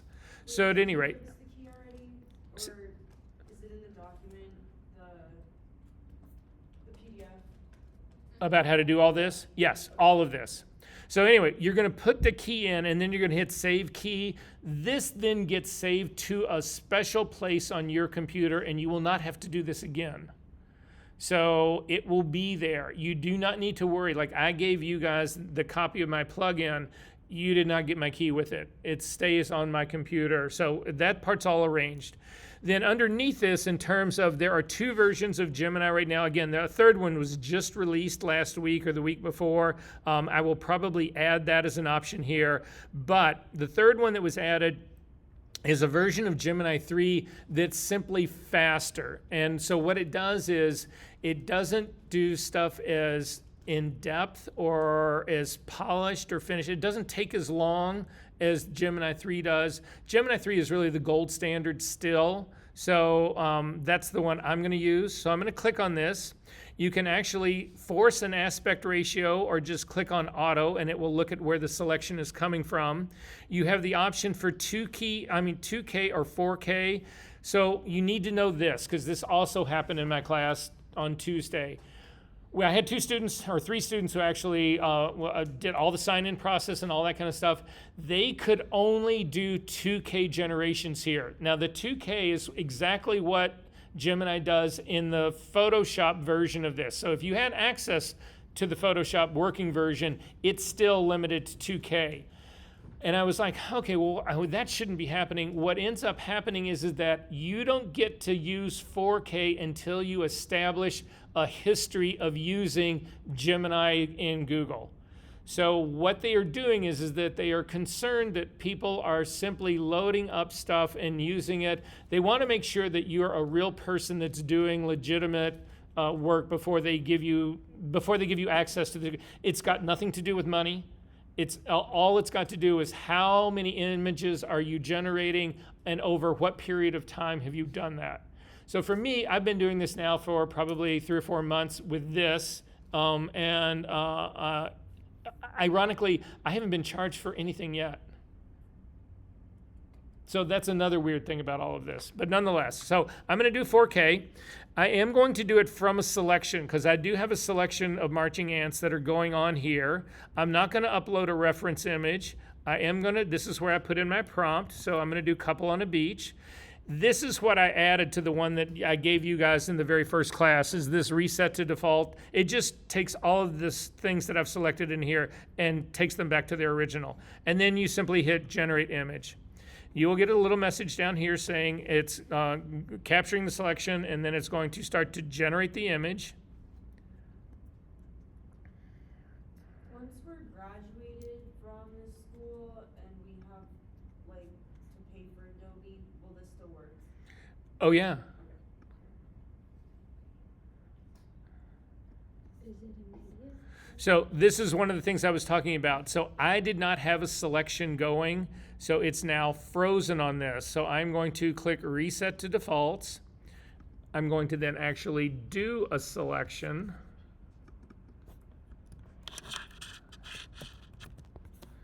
And then again, run through this really quickly. Gemini 3, auto aspect ratio, 4K from a selection, couple on a beach, generate. And then this is what you'll get, generating an image with Gemini. Wait, if you don't have a blank layer on top of the reference image that you're using, will it get weird? No, it doesn't get weird. The thing is that you could start with nothing because you have an option up here to just generate a brand new document. Okay. And then it's just, I'm trying to compare this to all the stuff that Adobe, I'm trying to keep it exactly the same process for each one so that you can kind of compare. But I also want to show you what ends up happening to this.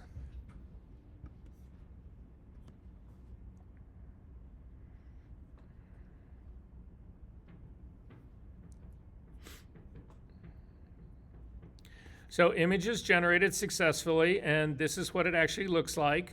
And then you click on this to import this into Photoshop. It brings it into Photoshop as a temporary file, and then it drags it over onto where we had the selection going, and it makes it as a smart object. And this is what it looks like.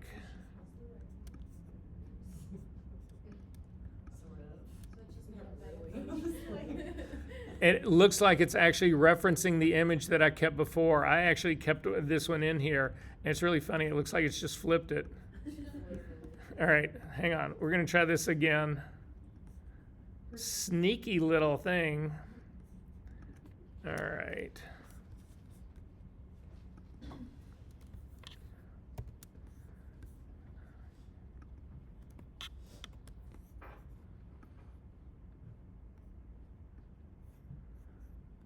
And so now I've got everything that's already in here set, so I'm just going to hit generate image again.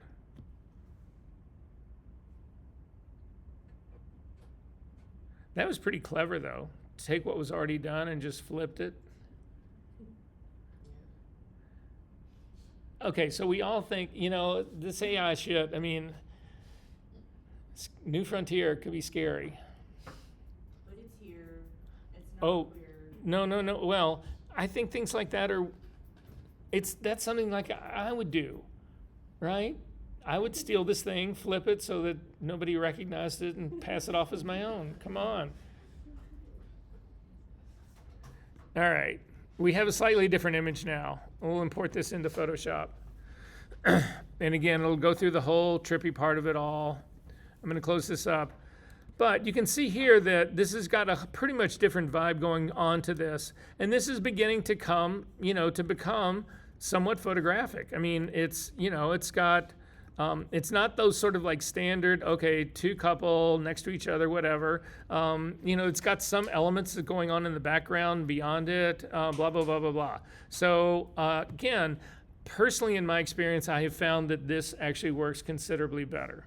With hands too. Oh yeah, well here, take a look. I mean. I've got, yeah, at least I have thumbs. And I got 1, 2, 3, 4, 5 fingers. Are those fingers? Yeah. But here, subtle things like this. This is all working out pretty good. All right, so hang on. So you guys still have image up, right? So I'm going to just do a brand new image so that I can do one with you really quickly. I'm just going to do this again really fast just to get a guide because I want you guys to actually do this. So does everybody at least have one couple on the beach? Yes. Oh, if not, just go ahead and run your generative fill again.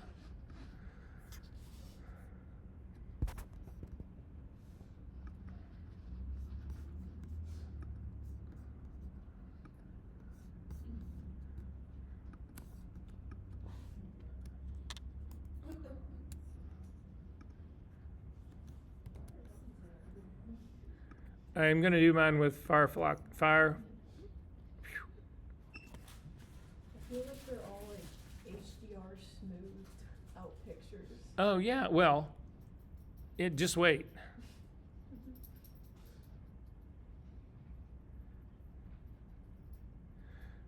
All right, so this is the latest one that I've got in here. So select something. Does everyone have one that's got both figures in it, at least somewhat? Okay, so then what I want to do on this is that I want to select the guy, or I want to actually remove the guy here. So to remove the guy, if you come down over to your toolbar on the right-hand side and come down to the lasso tool. No, not the lasso tool. This is going to be the healing brush tool. So come down to the healing brush tool. You can come down to the remove tool, and we can actually come over, and I want you to paint it over the guy.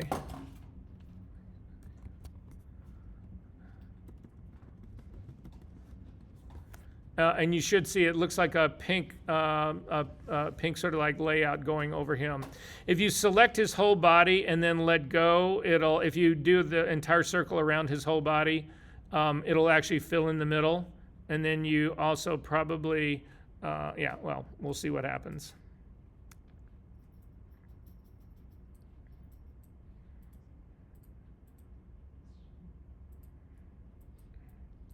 And you can see it left bits and pieces of him. It also left his arm around her.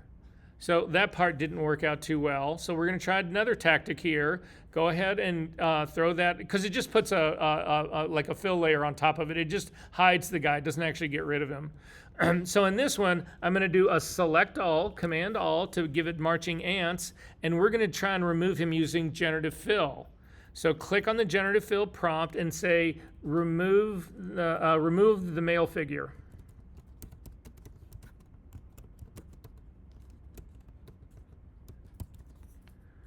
And again, make sure that your model is the one that's on the very top, and then hit generate.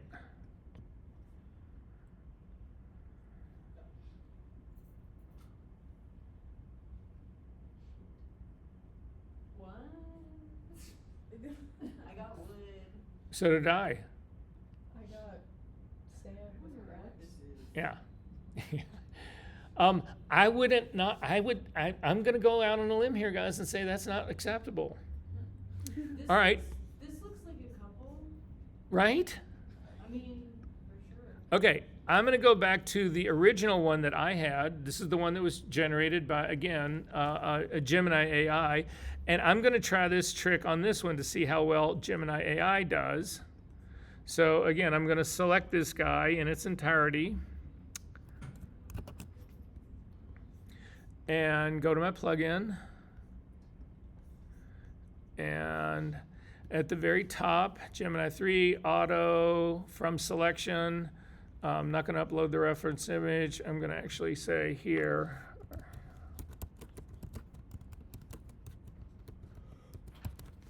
Remove the male figure and generate image.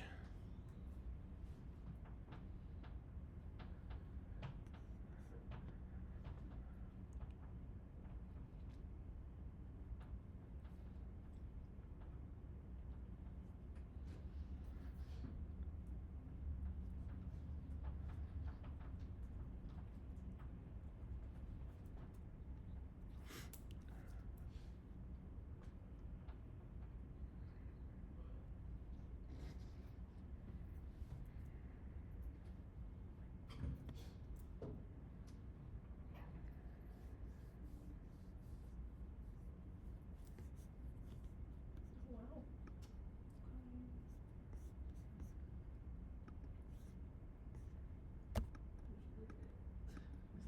So her hand's still in the same position, but here, yeah, she's looking at somebody across the way. Is that better than a thing of wallpaper that looks like sand? Considerably, right? Okay, you can close both of these up. And then I want you to open up another file for us to work on. So if you go to your session 9, inside that you should find the composite body. So again, go into your assignment folder, and there is the composite body. Let's do the girl in the yellow dress. Now, I've got a copy of the girl in the yellow dress that is a smaller PNG that I'm going to use just because it's a smaller file. It will go faster. But you guys go ahead and open the Photoshop file because you don't have this PNG file.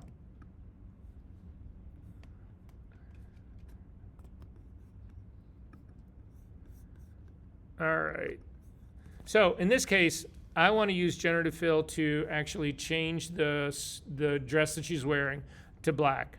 So first off, I want you to make a copy of this layer, Command J. And then we're going to use the object selection tool. This is also an AI selection tool. So to get to it, it is in the quick selection tool group. It's up at the very top. It's called object selection. Come over to your image and hover over it. When you hover over the initial image, it should select everything. And then you'll also see up in the very top in our options bar at the very top, it has a thing that says select people. If you go up and you click on this, if there was more than one person in here, it would allow you to select that person, and it'll actually do it by face.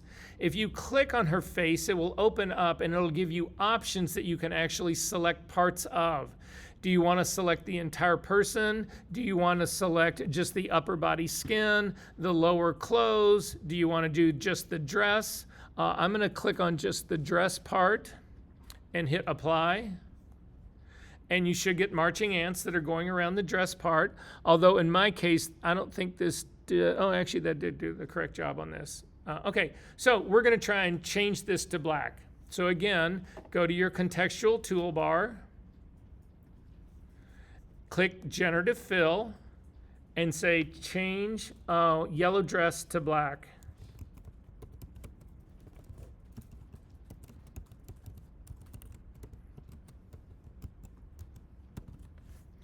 And then make sure you're working on the latest, greatest Firefly model, the fill and expand one at the very top, and hit generate.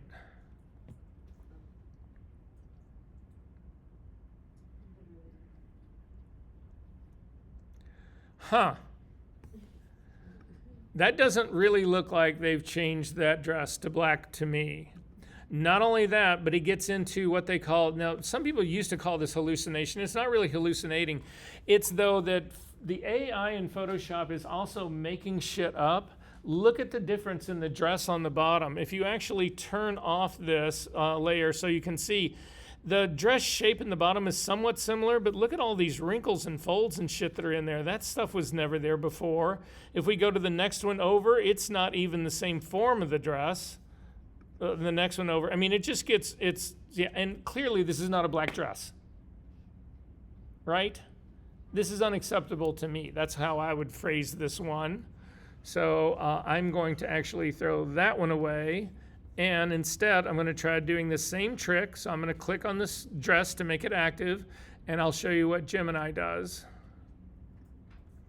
So in Gemini, I'm going to reset this to its defaults because I need to point something else out to you. So again, I'm going to use model number 3. See this temperature thing right here?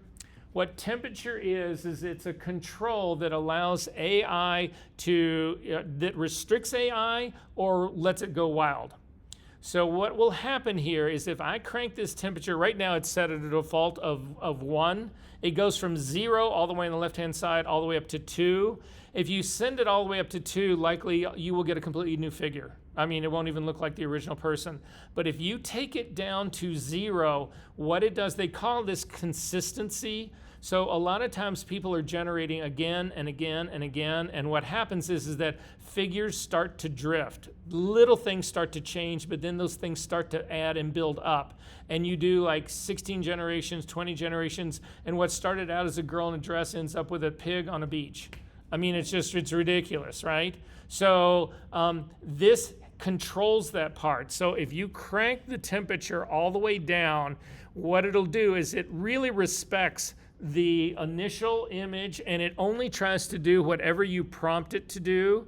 So again, I'm going to select auto as my aspect ratio. I am going to do this from a selection. I do want this to be 4K, and then I'm going to put in the same prompt. Change yellow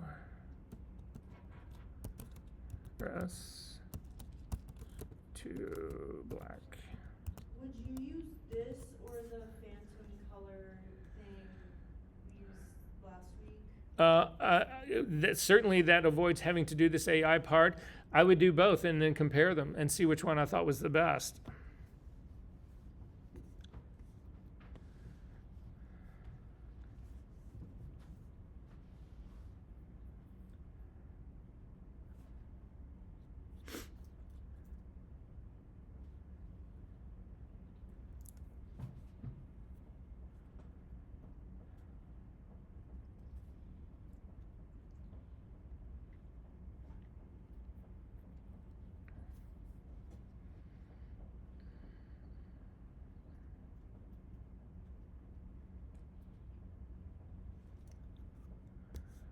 And here's my image.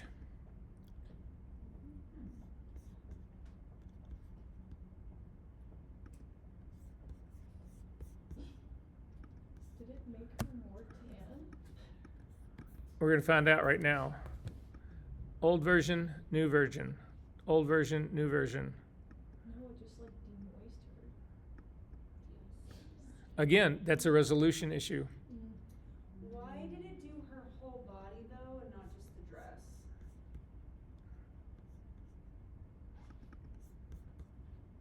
What do you mean? Well, it's like changing her fingers. It changed her skin too. It changes your skin. That's largely a resolution issue here. But again, this is still AI. But you know, again, if you did not know that, would you then look at this and say, well, that's a completely different girl?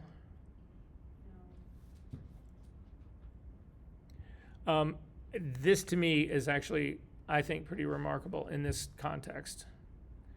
Okay, want to do one last thing here. I'm going to throw this guy away. you guys are going to do the same thing. One last thing here. We're actually going to use a reference image. So I want you to make a selection of the yellow skirt again. Now you can just hover over it. It already knows we've done that. And so just hover over the yellow skirt. It'll give you that. Go ahead and click on Generative Fill and leave it blank. Then click on this reference image. And in this reference image, it's going to say choose an image to give us a reference. So click on choose image.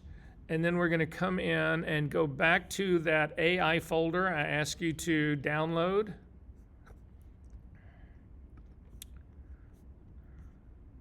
And in that AI folder, you will find a sundress. Go ahead and open that. So when this actually opens up, you have two options in here. You have the whole image or just the object. You can see the whole image. It's the girl. It's a girl. I just pulled this off some catalog, online, and she's in a room. You can see that there's a concrete floor, and there's looks like some sort of vanity in the background. She's in this place, right? I don't want that to be a part of the reference. I don't want that to be added to my image. So I'm going to click on Object instead, and you'll see it's really good at figuring out what it is you want to keep. So it outlined the girl. It actually did a knockout of the girl. So that's the only thing that's going on here. And then in the intent underneath this, we want to swap out the selected area. So I want to use this fabric pattern for this dress. So then simply don't add any prompt at all, simply hit generate.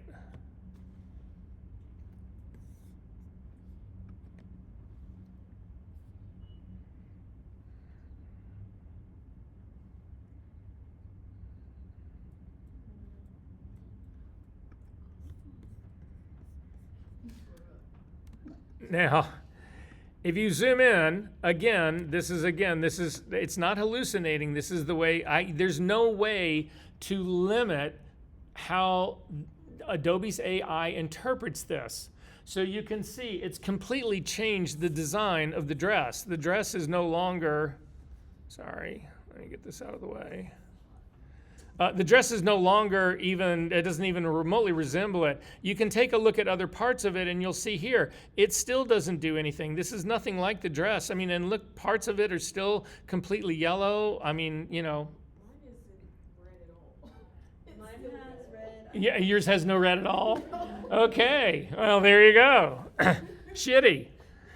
Okay, I did this in my other class. I'm going to do a quick knockout of this skirt really fast. The only reason I'm doing this is that if you use the entire room, then when you actually do use that as a reference image, hang on one second.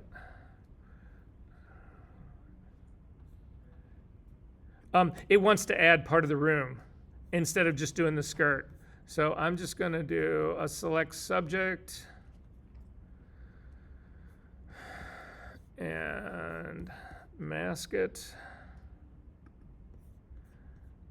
and save that.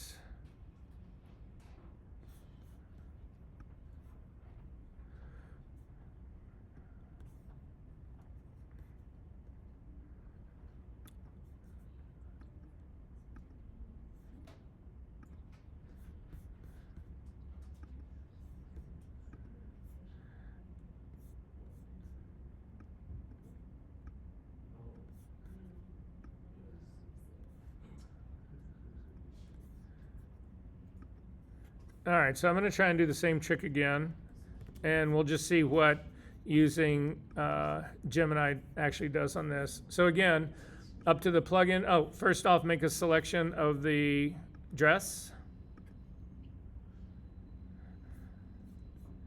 And then plugin, Gemini.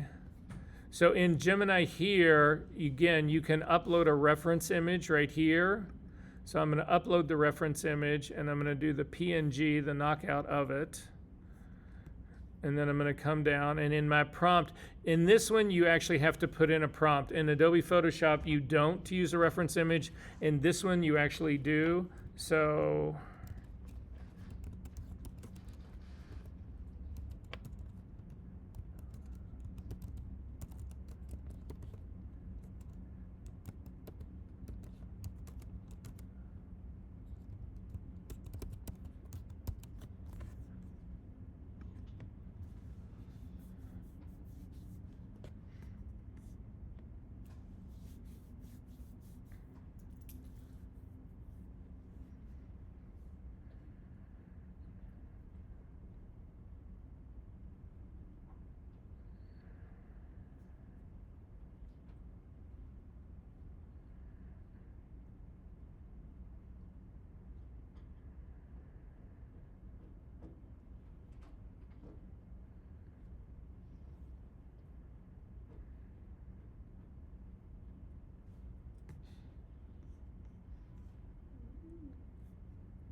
So, also, oh, hang on. Sorry, let me just check and see what I did with temperature on that one. Oh, it's interesting in the prompt because my temperature is still 0, but I said replace it with the fabric of the dress. And that's why I put like spaghetti straps at the top, that kind of thing.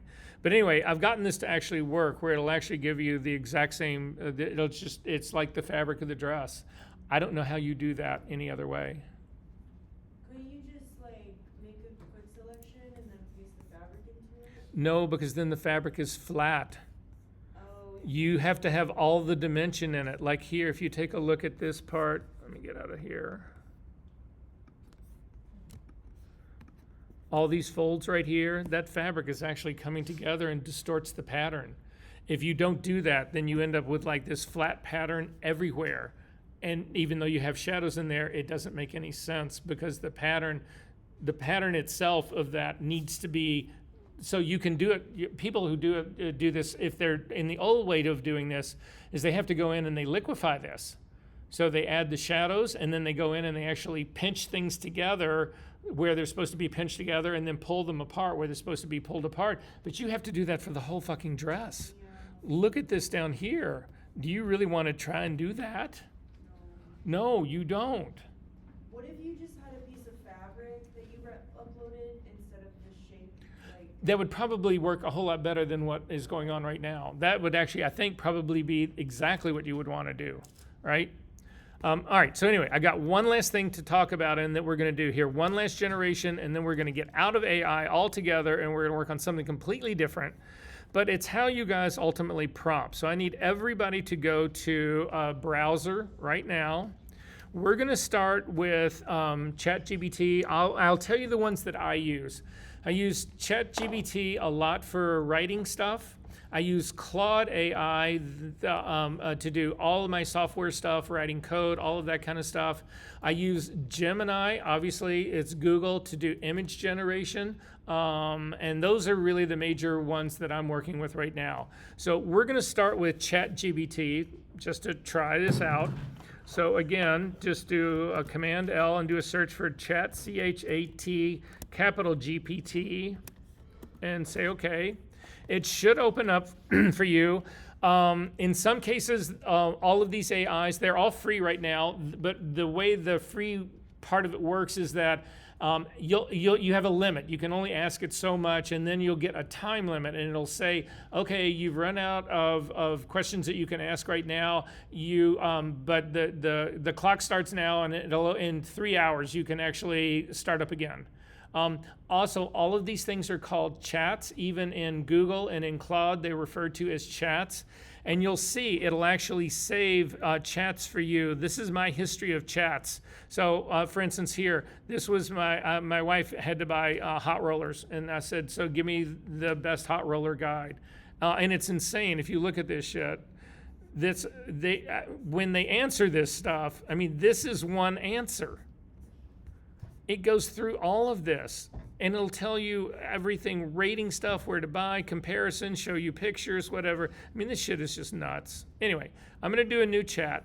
Instead of actually writing prompts for AI, you get AI to write your prompts. That's the trick to doing really good prompting. So, for instance, I'm going to say, and you can do this with me, and we'll see what we get. I'm going to say, generate an AI prompt of a couple on a beach as photorealistic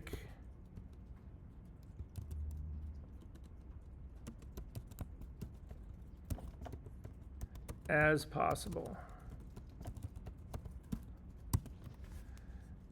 And hit run.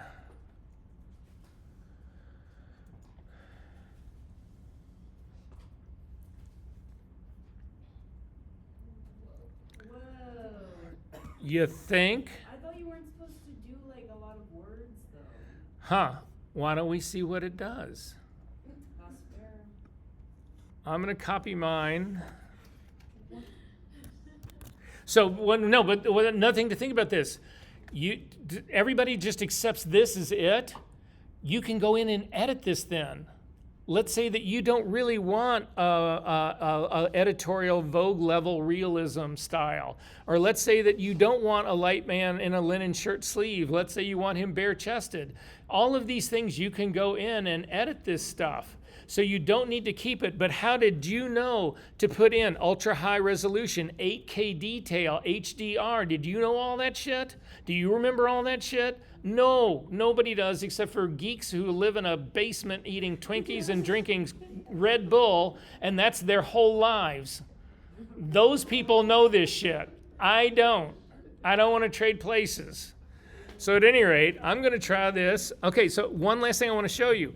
So I have done all this Gemini work in Photoshop. I don't have to stay in Photoshop to do that. So if you do decide that you want to buy into this, hang on one second, let me just get another window open.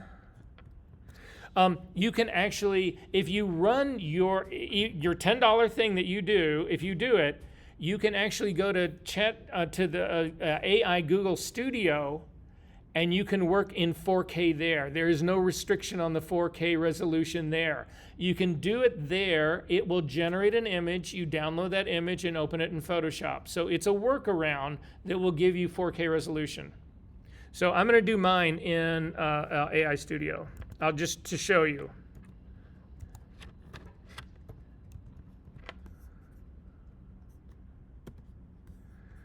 So here's mine here. And I'm going to go back out to projects, and that's my billing account. Got it. Dashboard. And I want to make sure, again, this is the temperature slider is right here. I am working in Nano Banana Pro version 3. I'm going to crank my temperature. Temperature really now doesn't really matter because it's inventing everything. So I'm going to just type in, I'm going to paste that in and run.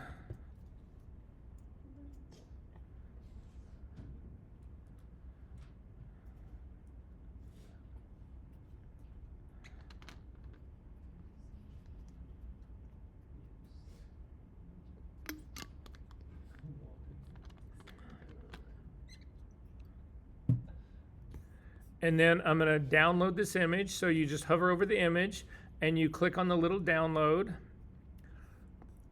and it'll tag it for what it was. And I am going to put it in my TOS folder and say, okay. I'm going to go ahead and take a look at it. Oh, actually, I'm going to run that again. I didn't do any of my settings here. You can actually change this from a 1K setting to a 4K. And then I'm going to rerun it. Because the original one's a really small image, and that is not really a decent comparison.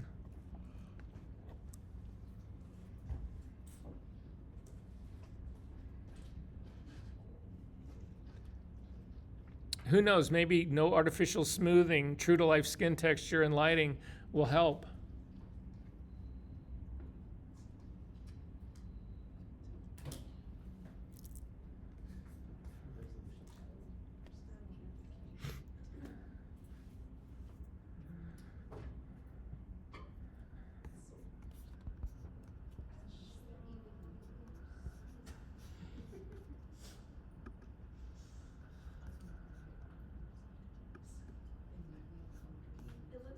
So look at this, guys. I went from my 1K. Hey, focus, guys, focus, guys. My 1K was a 665 kilobyte image. When I went up to 4K, this is now an 8 megabyte image. You guys have given out 8 megabyte images to work on portfolio work, all that kind of stuff. So here, we'll see what the difference in the two looks like. So it's both of these.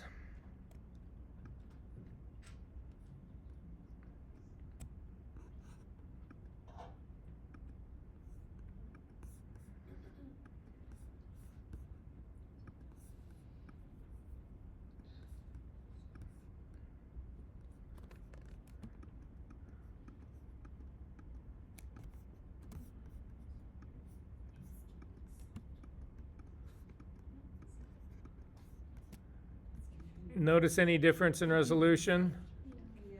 I feel like She has weird highlights on her hair in that one though. In this one? Yeah.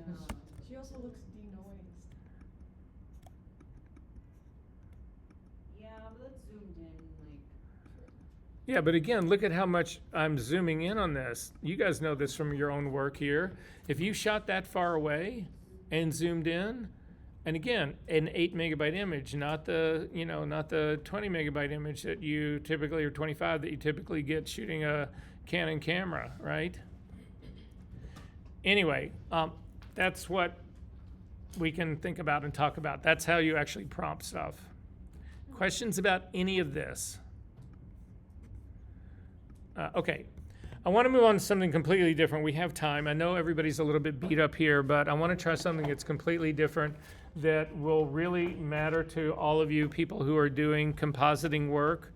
So it's extreme color correction. Color matching is a better way of phrasing it. So to do this, we're going to blow through this as quick as we can, but I'm going to go through the whole process. We're going to do a complete composite, but we have time to do it, and I promise you guys I'll get you out of here in a half hour. So to get to this thing, to start with, you want to go to your Session 9 folder.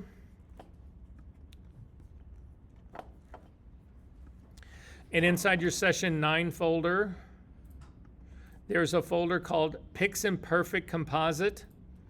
And inside that, there are two files. There's a one called Lady in Red and another called Night Street. I want you to open both of those in Photoshop.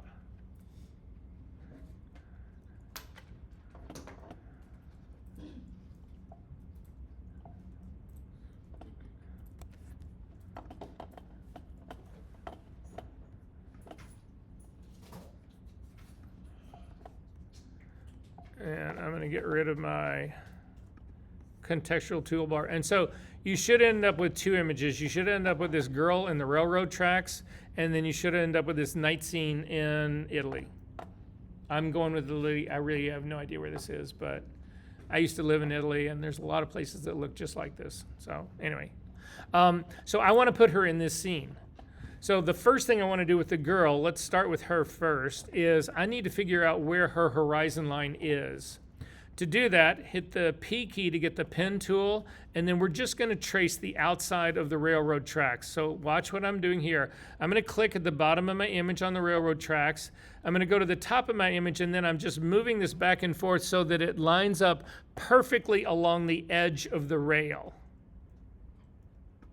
Then I'm going to come back down to the other rail. I've just put in a couple of points so that I don't get things confused. I'm going to click on that edge of the rail and again draw another line up and bring it back and forth till it comes perfectly aligned with the edge of that rail and click.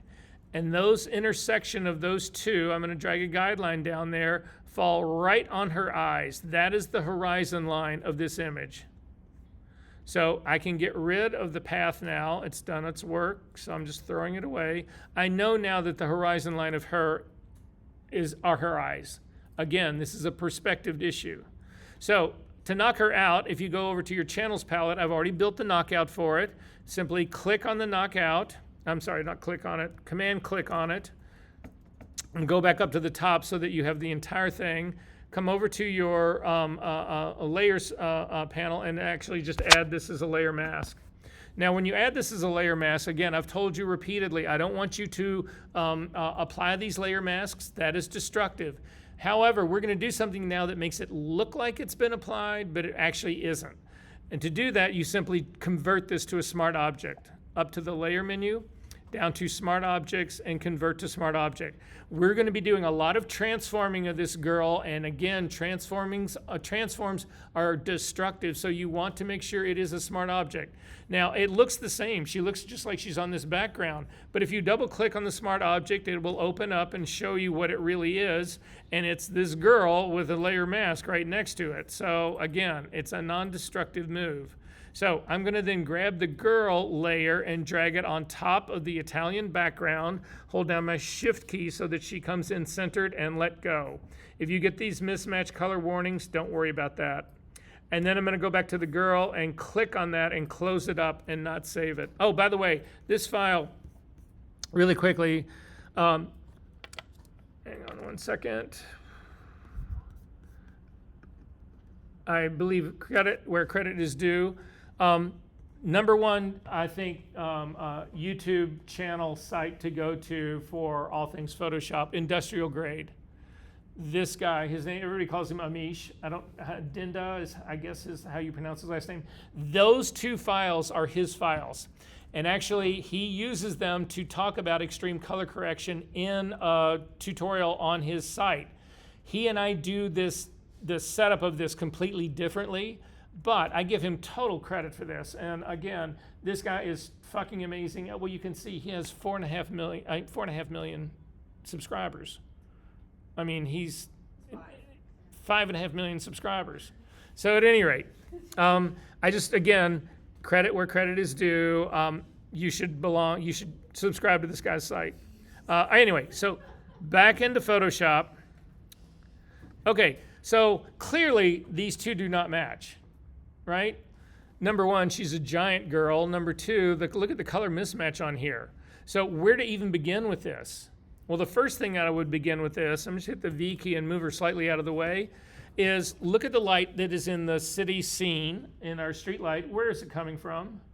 Behind. It's behind, but from which side? It's the left side. So it's light going left to right, correct? How about the light on her? It's exactly the opposite. So our first move on this is to flip one of them. I'm going to flip the girl. So come up to the edit menu, down to transform, down to flip horizontal. So at least this helps. It's giving me now lighting in the same direction. So the next thing I want to do, I'm going to turn her off really quickly. I want to find the horizon line on the city, in the city scene. Now we cannot use the lines that are along the pavement, that are the paving stones, that kind of stuff. These are not straight lines, so there is no way to know how they converge. I also, if you take a look at the windows that are on this left-hand side, look at how skewed and crooked and all that kind of stuff is.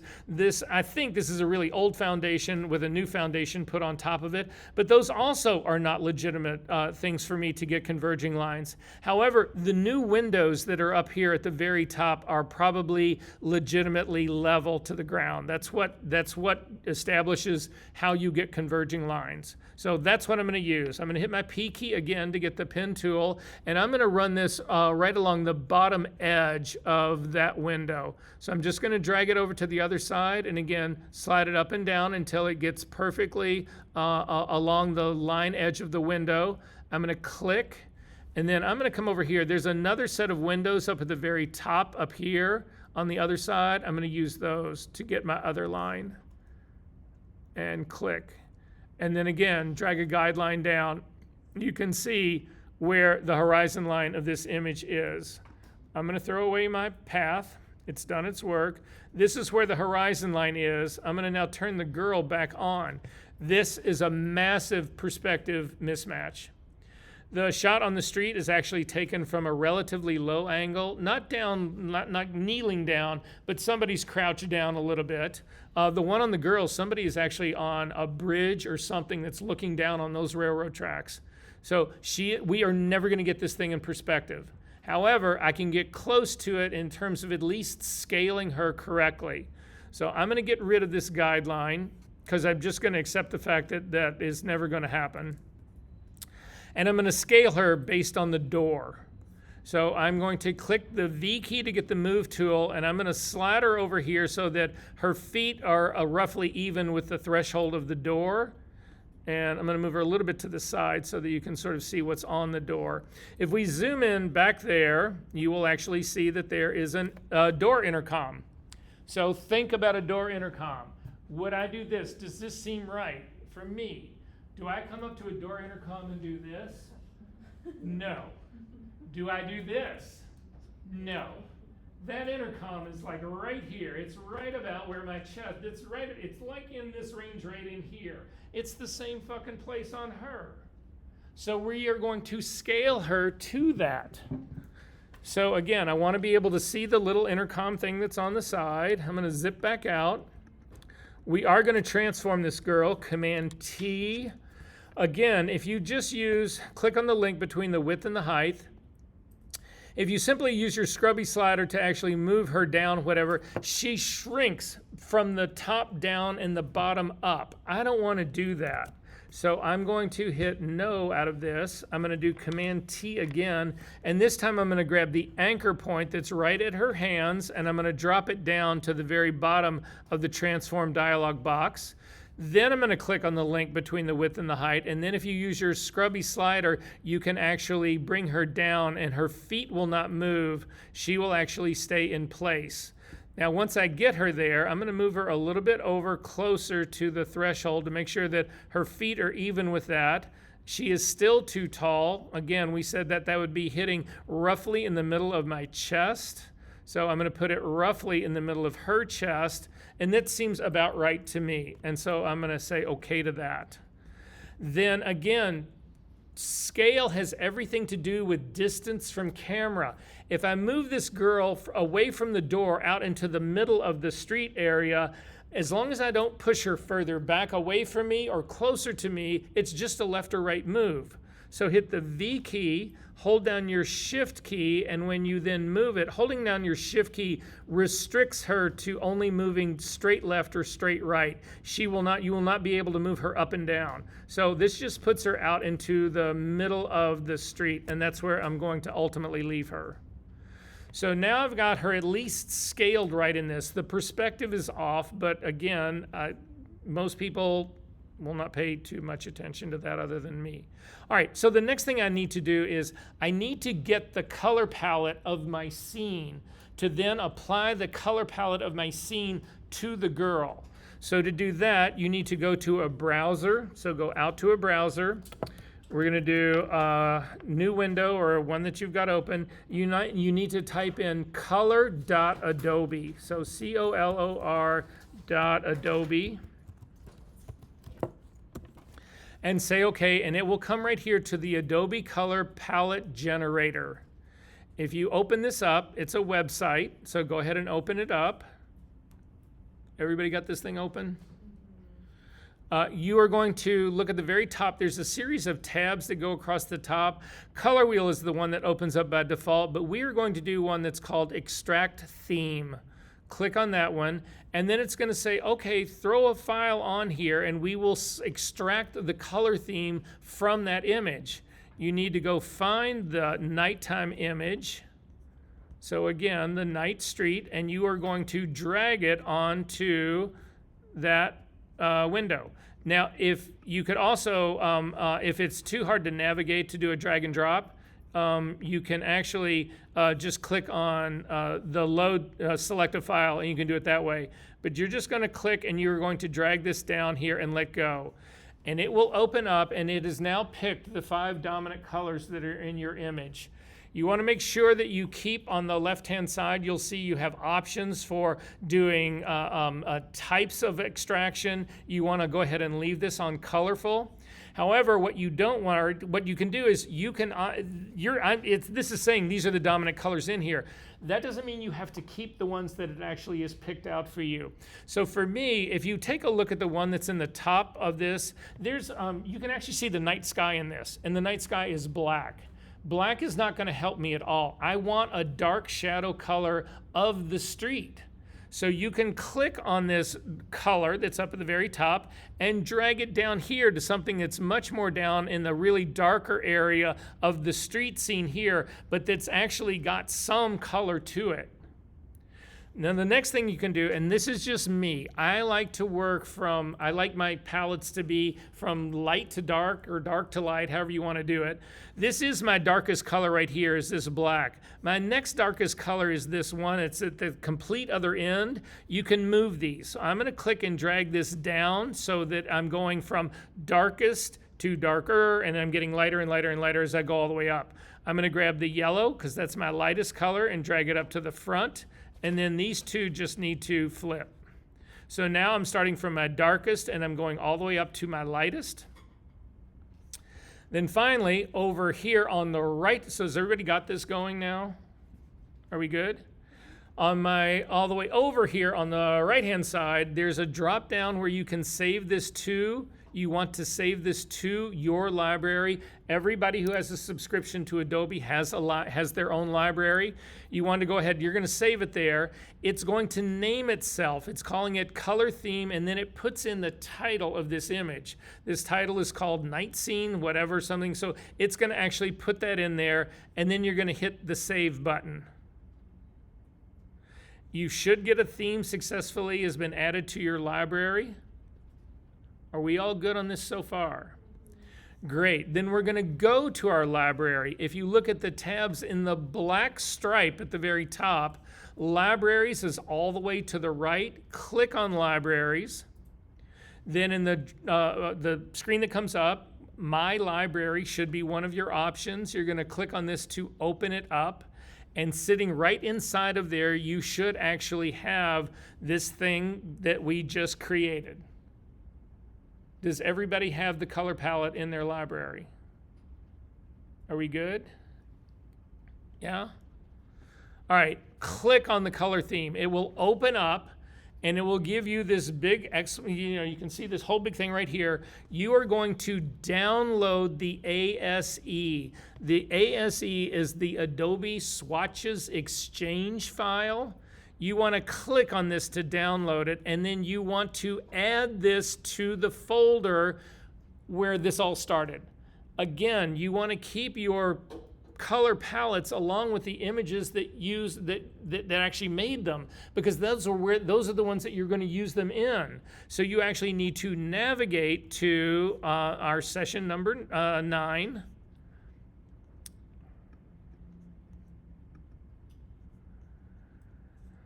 Oh, that's in the wrong folder.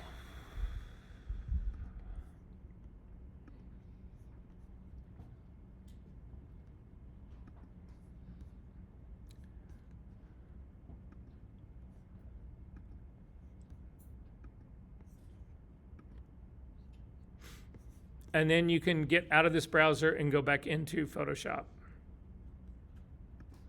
So once we're back in Photoshop, we need to bring that set of swatches in of color for us to work with. Now, swatches is a panel that we got rid of on our very first day. Again, I say we rarely use it. We haven't used it, and we're now in week number 12. It's the first time. Doesn't mean that it isn't important. It's just not something I keep visible the whole time. Come up to your window menu, down to swatches, and it will open up. When it does open up, if you click on the little menu to the right of the tab, you'll get a flyout menu here. This will allow you to order or to sort to view your swatches in all sorts of different ways. I always use the large list for 2 reasons. It'll give you a big preview of your color, but it'll also give you the name of your color. So you want to click on large list, and then you want to go right back to that very same drop-down menu, come down, and you want to import swatches. That will open a dialog box, and you want to navigate to the folder that you just saved, and you want to find that Adobe Color Theme Night Scene PixImperfect.ase file, and you want to open that. Then you can scroll down to the very bottom of your swatches palette, and it'll be sitting right down at the very bottom in a folder named for exactly what it is. Click to open that guy up, and you should see your 5 swatches are sitting right in here. Does everybody have all 5? Yes. We good? All right, so we are going to use this to build our color table for the girl. So to do this, I haven't even run my check layers yet. I'm going to do that once I do this part right here. So to fix this extreme color for the girl, we are going to completely rebuild the mapping table of color to her. To do that, you're going to add an adjustment layer to the girl. So come down to your adjustment layer, the circle that's half black and half white. You're going to click on this, and you're going to come. There are 2 types of gradient adjustment layers. There is just the regular gradient tool, which is right here, or there is a gradient map. You want to select gradient map.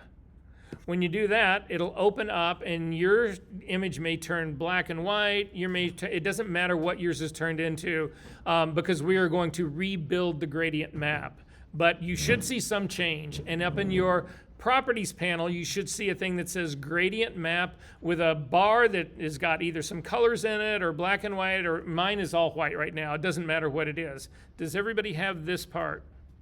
Okay, before we go on any further, first I want to clip this gradient map to just the girl. So hover between the gradient map and the girl, hold down your Option key and click to clip it. Then you're also going to change the, yeah, Eli, you'll be able to pick all this up in the video, so you're fine. You're going to change the blending mode of this from normal down to color. And you'll see in my case, it makes her black and white. Don't worry about any of this shit. So then I'm going to move my swatches a little bit over to one side, and I'm going to then the bar that is the map itself, this is the editor. If you click on this, it'll open up the gradient editor. So click on it and it will open up this gradient editor, and you'll see that on this you've actually got a gradient bar, although there's no gradient in here, mine's all pure white.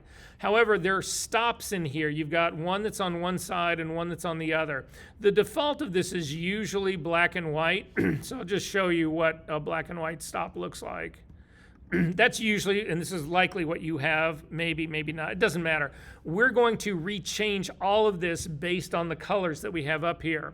So to do that, you're going to click on the stop that is the one that's on the far left-hand side. It does not matter what color it is. The one that I'm going to work from left to right. Click on the stop. When you do, this color swatch right here becomes what's in this stop. Also, it's the color in the gradient right there. Click on the color swatch that's right down in the bottom. You will get a color picker to come up, and you are going to use that color picker to select the darkest of the swatches that are in that we just imported. So I'm going to click on this, and you'll see it has changed my values. This is not a pure black. There's a lot of red in this black, mine anyway. So you're going to click on that. That automatically loads that color into this part of your gradient map. Then you also want to look at the brightness. The brightness of this image you'll see is a 2%. That is the location. So you're going to say OK to this, and then you are going to type in 2 for the location. Then we're going to add another stop. I've only got 2 stops in mine right now. I need 5. I'm going to just hover my cursor. It doesn't matter where you are. Underneath this, click once. It'll put in a new stop. Click on the stop. That's now the color swatch that in here is what the color's in there. Click on that to open up the color picker. And you are going to select the next color, the next darkest color, which is a serious red. You're going to look at the brightness of this because that will be your location. Say OK, and then type in 25 because that was the brightness. That is now my location. I'm just going to keep doing this for the rest of them. I'm going to click another, right underneath another place in the middle of all of this. Click on my color picker to open it up. Click on the third color in my swatches. Look at the brightness value. It is 45. I'm going to say OK and type in 45 for my location. Finally, I'm going to click one more spot underneath here. Click on my color picker to open it up. Go to my next lightest color.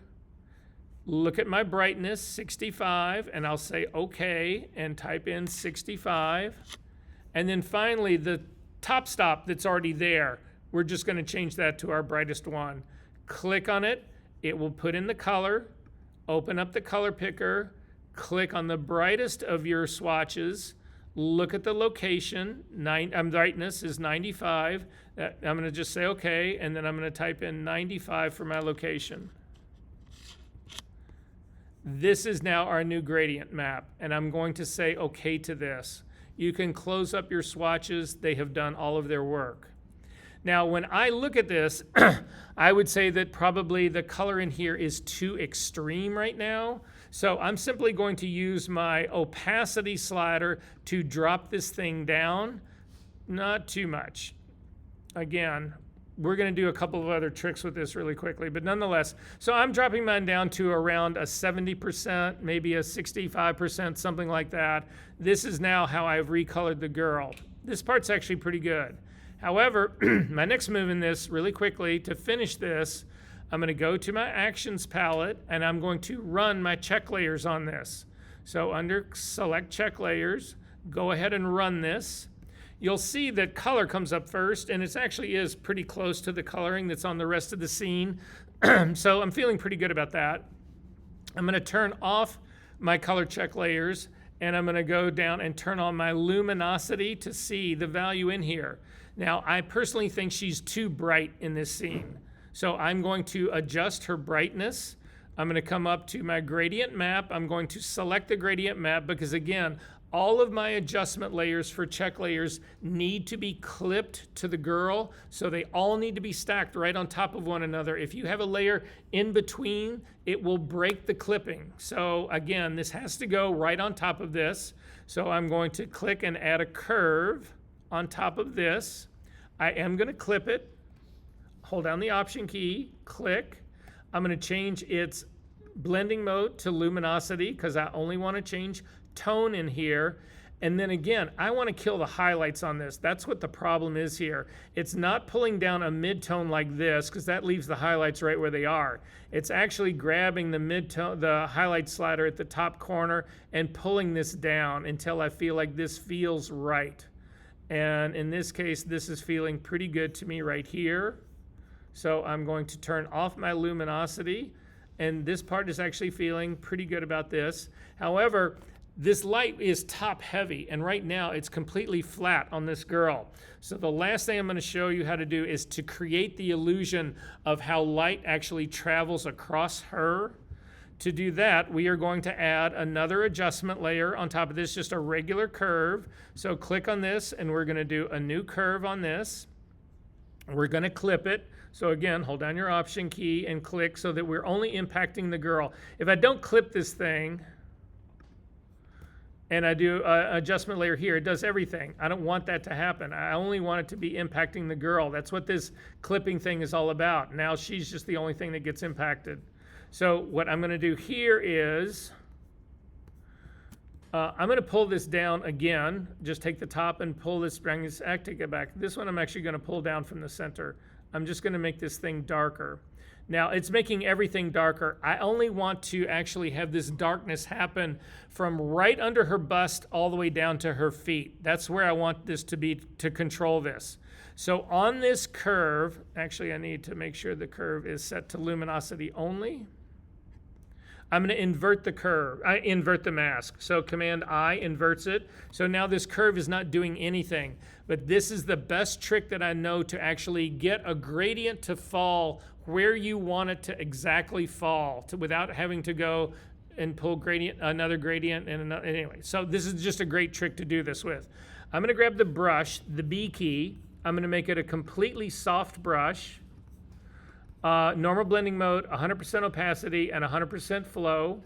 Make white your foreground color, and then you want to make your brush as large as you need. What I'm looking for is, remember, with the hardness of my brush, the very center of my brush is 100%, and then it fades out to the very edge, and the minute you hit just beyond the very edge, it goes to 0. So this is my ideal gradient. If you put the center of her brush, the brush at her feet, and then make the brush large enough that it actually, the edge of it, the brush falls right underneath her boobs, this is going to be the perfect gradient for me.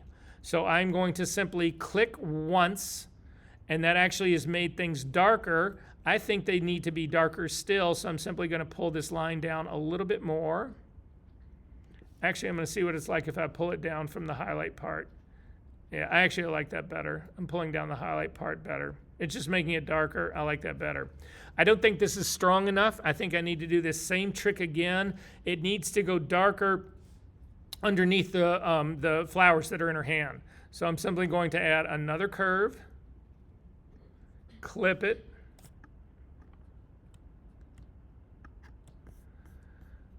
invert the layer mask,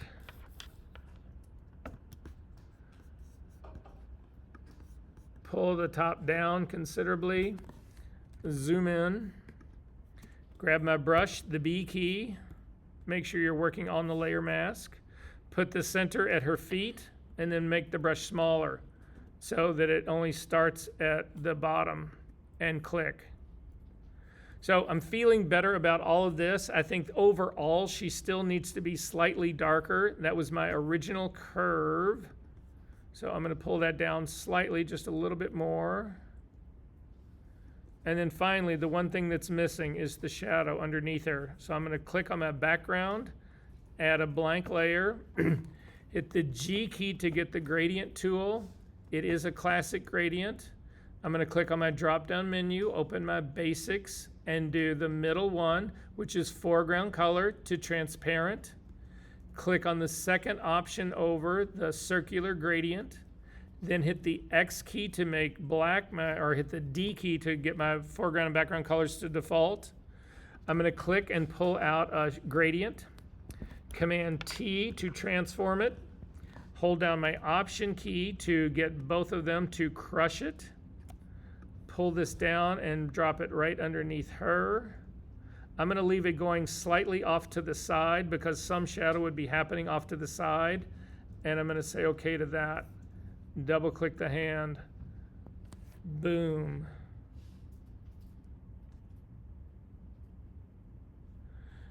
If we do a snapshot in history of what this looks like,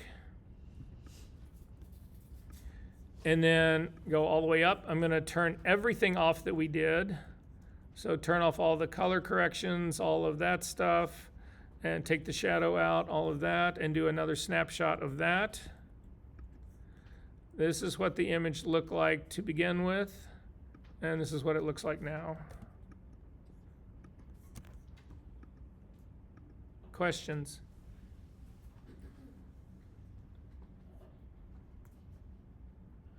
I'll see you guys next week.